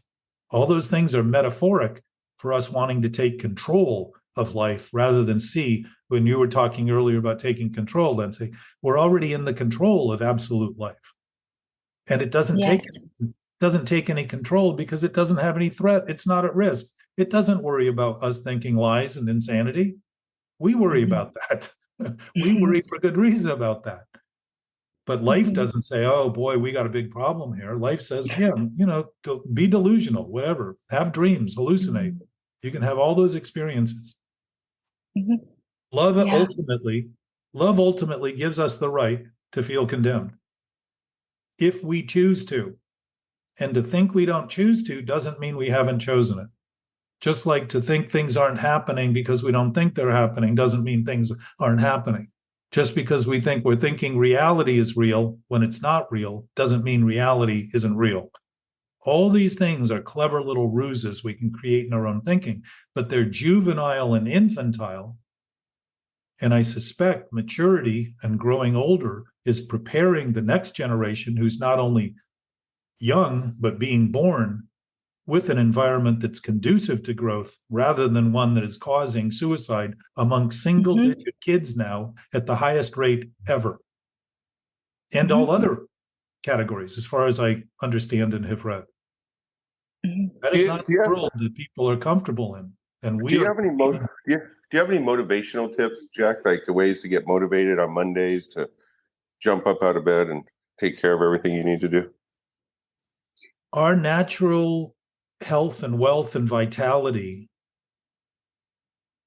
is only hamstrung by ideas we have about reality that aren't true. So it doesn't take any motivation. Our natural vitality and our health, I suspect our bodies would live a lot longer than we even imagine that they can live if we weren't stressing them the way we are so chronically. So my sense, Anthony, is that if we're trying to get motivation, we're trying to overcome the lack of motivation we're creating, we're very motivated to depress our systems and then think we need to be motivated to overcome it.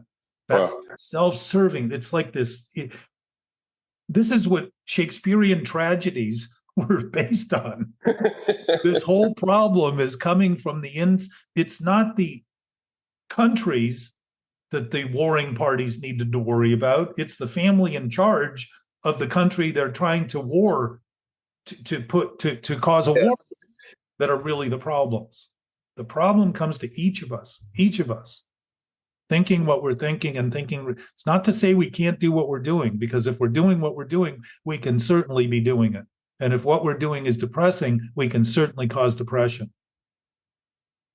And if we can do it and absolutely realize we're doing it and say, yes, I'm doing this, we can stop it as quickly as we started. Because the problem isn't in stopping it. The problem is with the constant restarting it, and then thinking the only thing we can do is stop it, while we continue to insist on starting it by pretending the problem isn't the starting, thinking it's the stopping.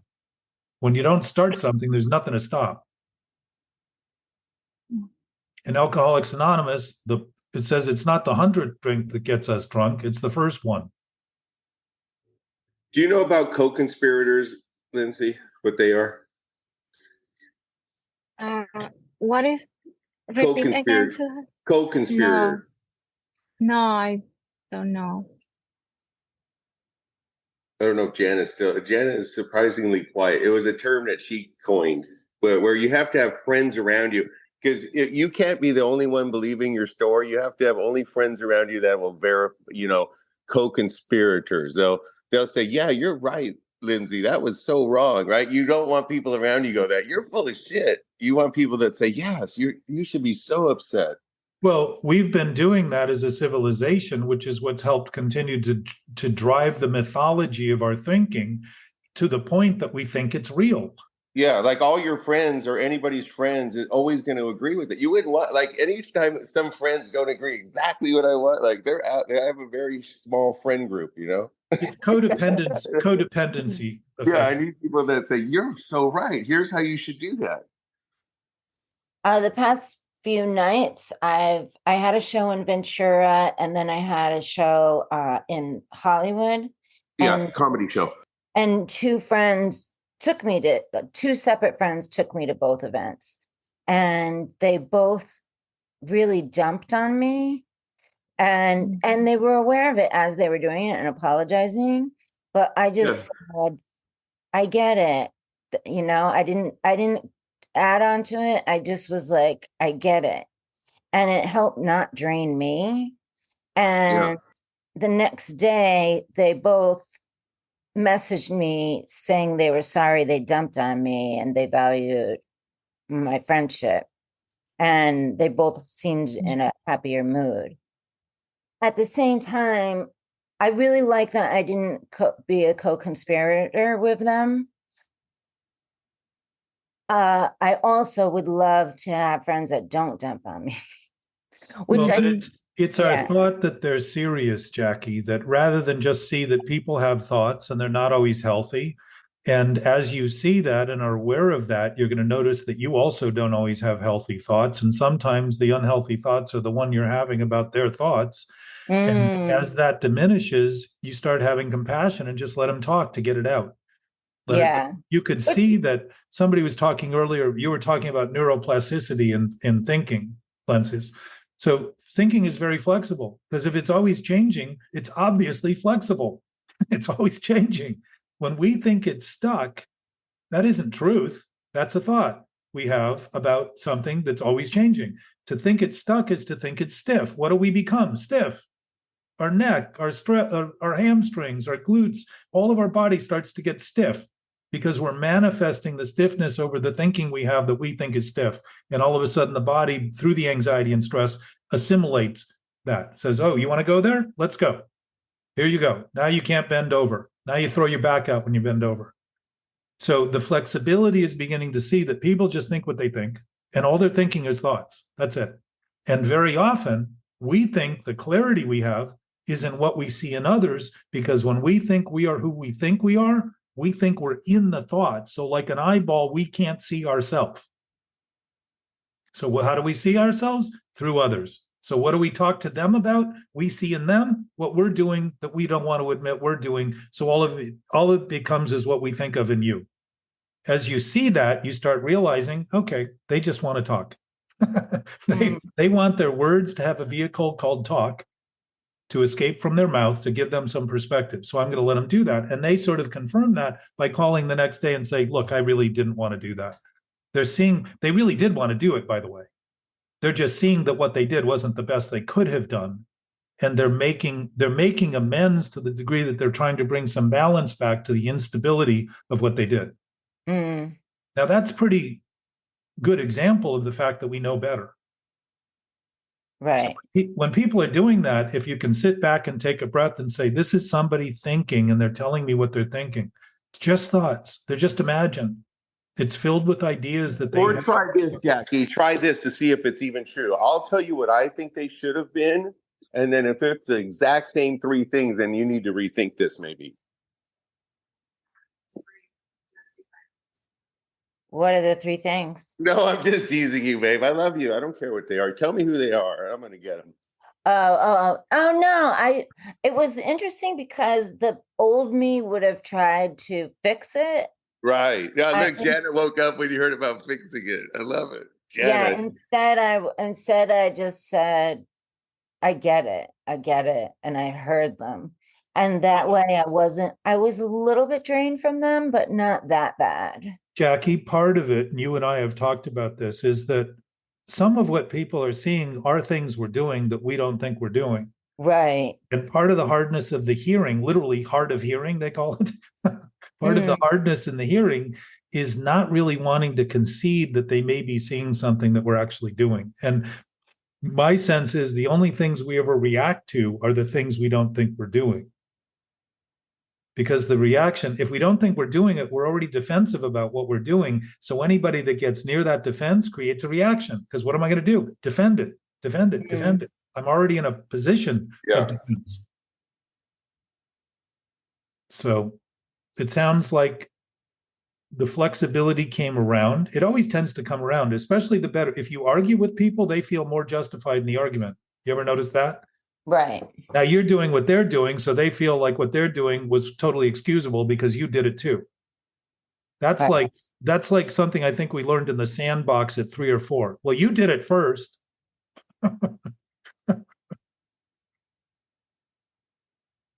But it can be melted because it isn't anything but a vaporous apparition, a conjuring of imagination thought to be real. That's all ghosts are. I don't know that there aren't ghosts. I don't know, but if they're real, then they're not ghosts. So, that's funny. They're just spirits that are, floating around that we get to see every once in a while because of smoke or something. I like what you said, Jack, a long time ago that said, if somebody starts telling you 2 + 2 is 6, you don't spend a lot of time arguing because you're pretty sure it's not right. You only really argue about things you're not sure about. So when I would tell Jack, oh, he's giving me a hard time about this, you'd say like, oh, good. That means he's not sure about it because he's arguing. You don't argue about things you're sure of. But to the same point, when you're hearing those arguments, if you're reacting to them, you're not sure about your own thoughts because you're defensive of them. Right. So the point is, we have a seamless opportunity 24 hours a day in our interaction with what's happening to look at how we're dealing with it and how well we're dealing with it and our well-being. Think of well-being. That doesn't say well-humanness. It says well-being. Our well-being is the nature of our being nature, not just our human nature, the essence of our essence, rather than the physicality of this body that we have responsibility for and that we can think from and that we can take action from within this seeming relative world. And to the point that the bottle of water is real and true and all that, there are many physicists and people who think about reality that don't necessarily think that matter is real, that it can be, that the entire projection of this experience is a projection of consciousness. Einstein talked about the fact that there seemed to be an intelligent awareness within this structure that's going on. If that's reality, then all these other things are just projections. They're possibilities, like dreams are possibilities. Dreams certainly feel real, don't they? Yeah. Nightmares certainly feel real. Doesn't mean they're real. It means the experience we're having is evoking responses and reactions in our thinking based on what we're witnessing. And if we're the cause of those nightmares during the day, we're not sleeping. We don't need to be sleeping at night. We're sleeping during the day, imagining these nightmares are real and true, imagining the dreams are real and true, rather than simply saying, if I can create it, I'm going to experience the effect of it. That does not prove it's real. It simply proves that I have the capacity to have my body create sensations to justify my thinking. And there's no point in just trying to change your emotions, right? Because you can come up with a way to just go, oh, this is a way to always feel good. And you're like, that's just not really necessary. Just feel whatever is going on. My sense is if we're doing what we're doing and just simply start there and say, however I'm feeling about what I'm doing is what I'm doing right now, we're creating a relationship with what's happening that's at peace. We're not creating one that we're constantly trying to overcome, switch, change, do them, overdo, underdo. We're just having it. If things are already happening, we're already having it anyhow. We might as well concede what we're having to our thinking and concede also that our thinking is something we have and as a result, something we do rather than who we are and all we are. And all we think becomes reality and truth. I noticed Lindsay smiling now. I think it's right. Lindsay, don't you feel good? What did Einstein say, Jack? You said it right after an expression of consciousness. He said there seems to be I forget exactly what he said, but he said something that the further he looked, the harder it was for him to deny that there seemed to be something looking back. There seemed to be an awareness. There seemed to be some universal awareness or consciousness, some knowingness that knew what was happening. While we're trying to figure it out, it's already figured out. If our relationship, for instance, in science, if we simply conceded that we already know everything, but simply aren't expressing it because we don't think we know it, intuition, which would guide us much quicker to responses or conclusions that would be useful for people, rather than spend billions and billions of dollars thinking we don't know it, and it's up to us to take trillions of possibilities and narrow it down one at a time until we find something that works. Intuition is defined as knowledge beyond reason. It means there's no reason for it, which means there's no understanding in it, and certainly that would mean there's no thought in it at all. We know what we know, which is why when we know what we know and people say, how do you know? You say, I don't know, I just know. Are you talking about Einstein's theory of everything theory? That's theory of everything. Well, I don't think he concluded that. He worked on the general theory of relativity, but the subatomic level is still sort of functioning at levels that don't seem to replicate the general theory. I think Stephen Hawking was talking about a theory of everything. I think one of his books may have been titled that. Well, actually, I Googled it, but it says after Einstein, a new generation tries to create a theory of everything. So yes, well, that's what they've been working on. Because the everything would include his general theory, which was fairly accurate, but not perfectly accurate. Every scientific conclusion is somewhat inaccurate because you'd have to account for everything in the entire universe and everything beyond the universe to be perfectly accurate. Right. So what you're accounting for is just creating something that's predictable. And what we create when we're thinking insane thoughts that's predictable is anxiety, depression, stress, pressure, reactiveness, irritability, restlessness, discontent, a sense of low self-worth, a sense of loathing, hatred. All that stuff is all a concoction and a consequence of the thinking, not reality, because there is no hatred in a loving source. It's funny because I want to joke about it. I want to say nothing that a good pizza can't cure, right? Because that is where I go. But it's funny that I got to make fun of something so serious. I got to look at that. But it makes, when you're saying that, I want to order a pizza. But Anthony, you even observing that are starting to notice that the fun you've been trying to make may not be the funniest part there is. Because the real funny part is when you start seeing what you've been taking seriously as Right. that's a tough pill to swallow for a second. But when you do, it becomes hysterical that you actually took your thinking so seriously as to make believe all you needed to do all day was try to sort your thinking out and everyone else is thinking and how they're thinking about you, and do all the things that made you look like you were thinking the right thing. And all of a sudden you could put your feet up and say, I don't have to do anything. Now I can do everything.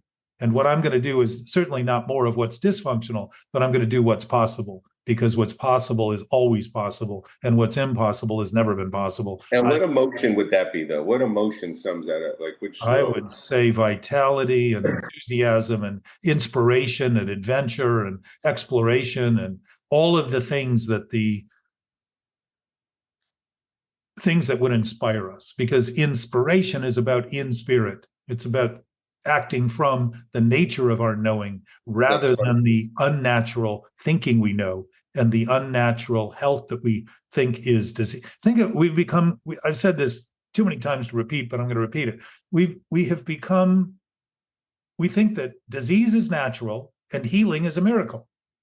Our bodies are healing machines. They're designed to maintain balance. It's the whole point of our body is to maintain balance, meaning that they're often swaying, like at sea. A sailor never stays the exact course.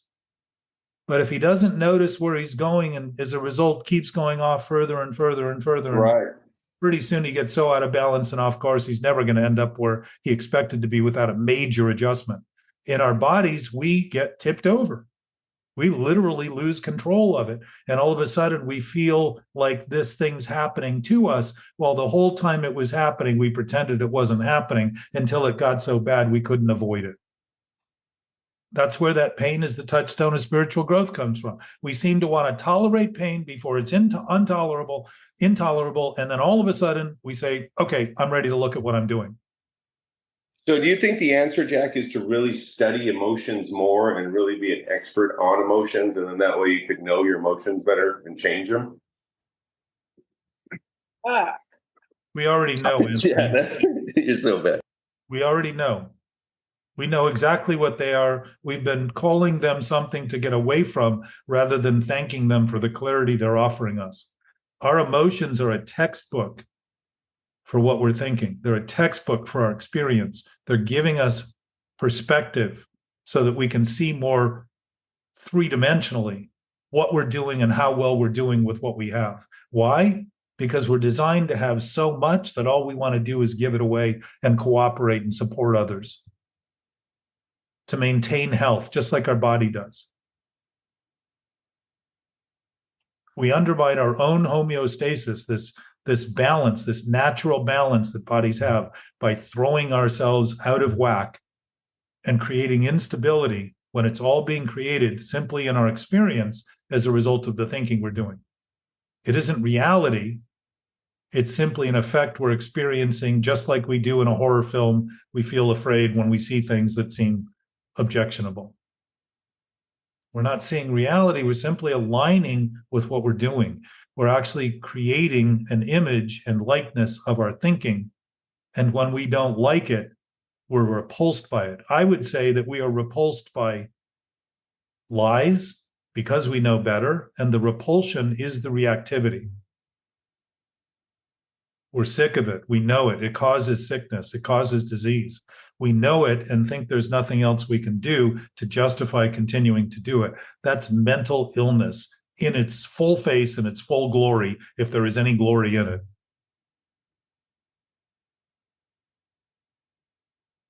So lenses, I know you have a lot of experience and I don't want to talk you out of it. I'm not here to do that. But I want you to know that if this is actual and we talk about it that way, my experiences when I started adjusting my thinking to what I knew, I started realizing I'd always had a greater sense of knowing. I simply hadn't been talking about it. I felt embarrassed to talk about it because it seemed so absurd in the midst of so much abstract craziness seeming real and normal. And all of a sudden, that's what led to this whole concept of talking about it publicly. just a chance to get our words kind of moving in a direction that align with what's actually happening. Doesn't mean we can't have all those other theories that we have, and we can have all those other thoughts and experiences, and science hasn't done what it's done. It's done what it's done. But in an absolute sense, the absolute knowing nature isn't a thought process at all. It's a knowing we know, it's an awareness we're aware. That basis is our ultimate basis, not some secondary third thing to arrive at or get to. If that's the truth and reality, then that is absolutely our truth and reality. And to think in those terms is to start thinking and talking in terms that will exceed anything we could have possibly imagined when all we were thinking was imaginable was what we thought. All of a sudden, it becomes possible to see that everybody can heal. Everybody. That when you were talking about influence, Anthony, how do we think we have such great influence to be dysfunctional and impact everybody negatively, and not see that we can have the absolute same effect in exponentially greater numbers because we're dealing with things that are actually happening synonymously, synchronicitously, spontaneously for everyone right now. They're already happening right now. Paradigm shifts are recognized as an awareness. All of a sudden, people argue, they debate, they get familiar with it, and boom, all of a sudden everybody thinks that way. When the Earth was thought to be at the center of the universe, it created problems for astronomers. When it was seen that it wasn't, all of a sudden, all that went away. People don't sit around and debate that anymore, just like the 2 + 2 thing. Nature is natural. And what we're not used to, because we've been acting so unnatural, is the peace and calm that comes when we have absolutely nothing to do. And what guys that I work with normally say is, what do I do now? And I say, take a breath. Take a deep breath. How's that? Just sit in a moment, witnessing the absolute nature of our peace, and you're going to start making decisions that are so much substantially better for others and more productive for you, because you're not going to think about trying to prove that what's impossible is possible as being your only functional survival mechanism. All that will dissipate and disappear. And so the actions become aligned with reality, they become easier, and they become productive. And the natural state of that awareness is gratefulness, because the fullness of greatness is being expressed in alignment with our thinking, expressing that knowing nature. Now we're doing what we came to do. Now we're performing on that level. And remember, think of performance. It's a form. This is a life form that we have. This isn't life. Wow. Our life does not depend on our life form. Our life form's life depends on our life. And if we're not expressing life by maintaining that our life is based on insanity, we are depreciating the capacity of our bodies to function in a way that are absolute and abundant and generous and loving and caring. Our job is just to talk about it here a little bit, just a little. Because with all that we've done to try to have faith in lies becoming true, when it comes to truth, it takes a moment of faith to know that you never have to have faith again to know that it's real and true. Any faith is confirmed immediately by an awareness that's immediate, because we're no longer asleep thinking we're awake. We're no longer pretending what's happening isn't happening, and our awareness immediately feels confirmed, and we're aware that we've always known that thing the whole time. We've just been thinking we didn't. Becomes very clear that thinking is something we do, and it's tiny compared to the thing we've made out of it that seems to be so much bigger than our head. I was just thinking, your head looks big right now. I think the camera is too tall. Like, you have the camera different. I'm not getting. No, I have a big head for sure. I love you. When people tell me I have a big head, thank you for taking your time to do this. If it wasn't recorded, I'd be saying I love you more, but I do love you. But Anthony, my sense is love is our nature, and it's generous and it's bountiful, and we really. Not just love is our nature, love is nature, Jack. Yes, better said. You're always thinking about Jack. Well, no, I said our, so we were including humans. But my sense is we've mourned this, we grieve this. Like, what if love is nature? What if I just came up with a theory that's the same? Like, oh, everybody knows love is nature. Yes, nobody says love is nature. Well, get some bumper stickers, right, Janet? Let's go. Ever the entrepreneur, ever. That's my biggest problem. I'm always trying to make money off nature. Like love is nature. Love is money. Like love is nature. Everybody has to agree with that. Well, But our nature is better. let's leave everybody to do what they do and think about what we're doing. Lindsay, are you in? Love is nature. Let's go. You're the poster child. You're so beautiful. The reason we're all off camera is because we don't look like you too, by the way, Lindsay. If I look like you, I'll be on that shit all the time. So while we digress. I thought you said undress. I gotta go, you guys. Well, it's really time anyhow. We're a little beyond our time, but you know what? I'm having so much fun. I'm just thinking, God, this is, I don't want it to end. What a great song. What do you I don't possibly have to do, Anthony? Go buy something? Call Lindsay. So as we're coming to the close, I'm not kidding though, Jack. The camera is a little too high. Normally it's coming from a bad angle. Yeah, there you go. Bring it down, bro. There we go. Well, I'm leaning into it a little bit too. I'm leaning into the microphone. Always trying to be making excuses for that. The idea that this ends isn't true because our experience continues and our interaction with people continues. And this isn't about convincing you of anything. So everyone has the right to think whatever you want. And as you begin to notice that your experience is being largely created out of the thinking you do. Love is nature. That when you feel wrong, it may be your thinking that's wrong. And if you begin to consider those things and literally just consider what's being said here, rather than agree with it or believe in it or think that you need to immediately have faith in it, don't worry about that. Just consider it. Consideration is a present meditative contemplation of things. It's just an awareness. I would suggest that's our natural state.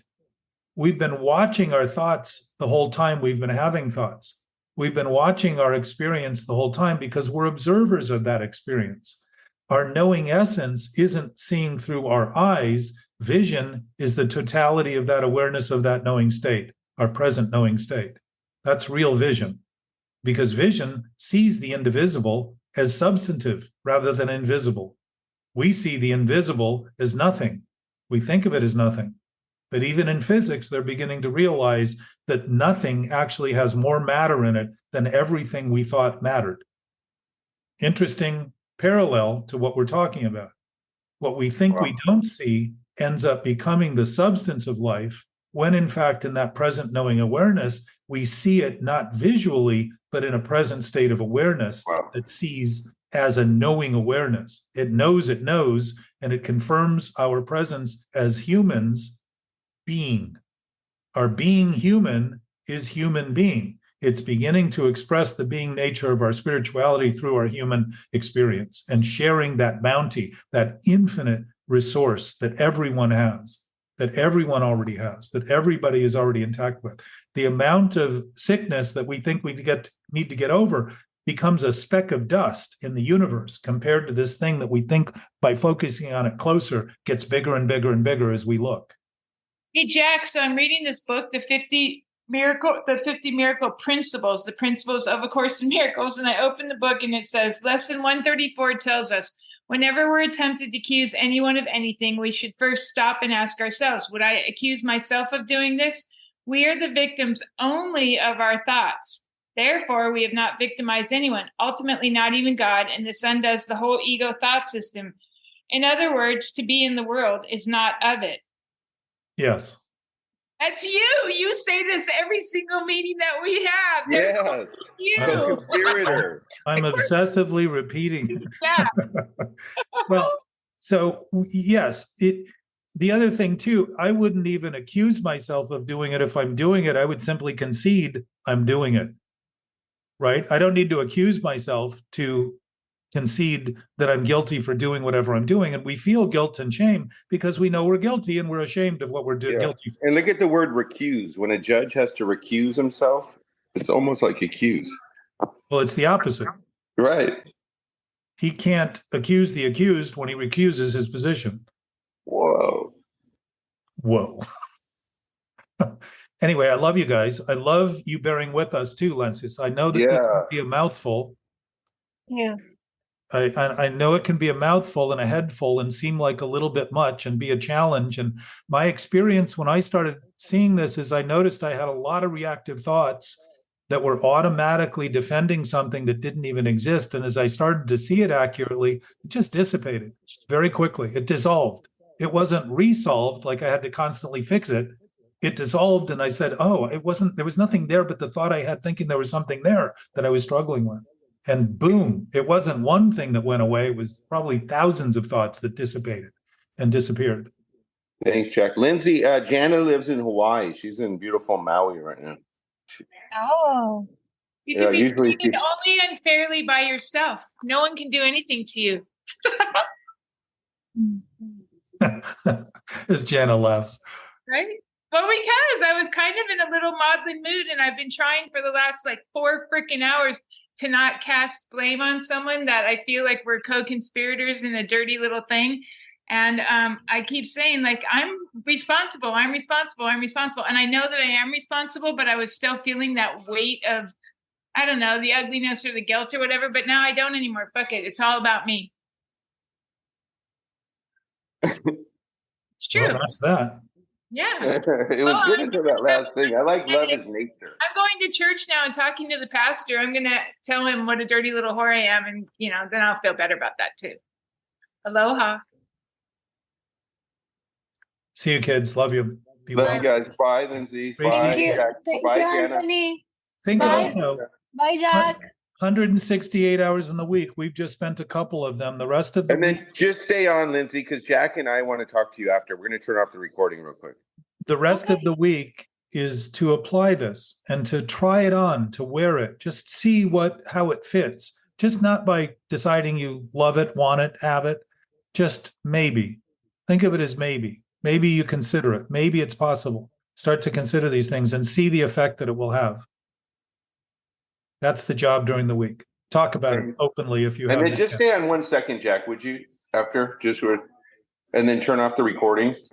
I'll do that now. All right, Jack, there. Thanks for listening very much. Appreciate you. Lindsay, I'm so glad. Is the recording off?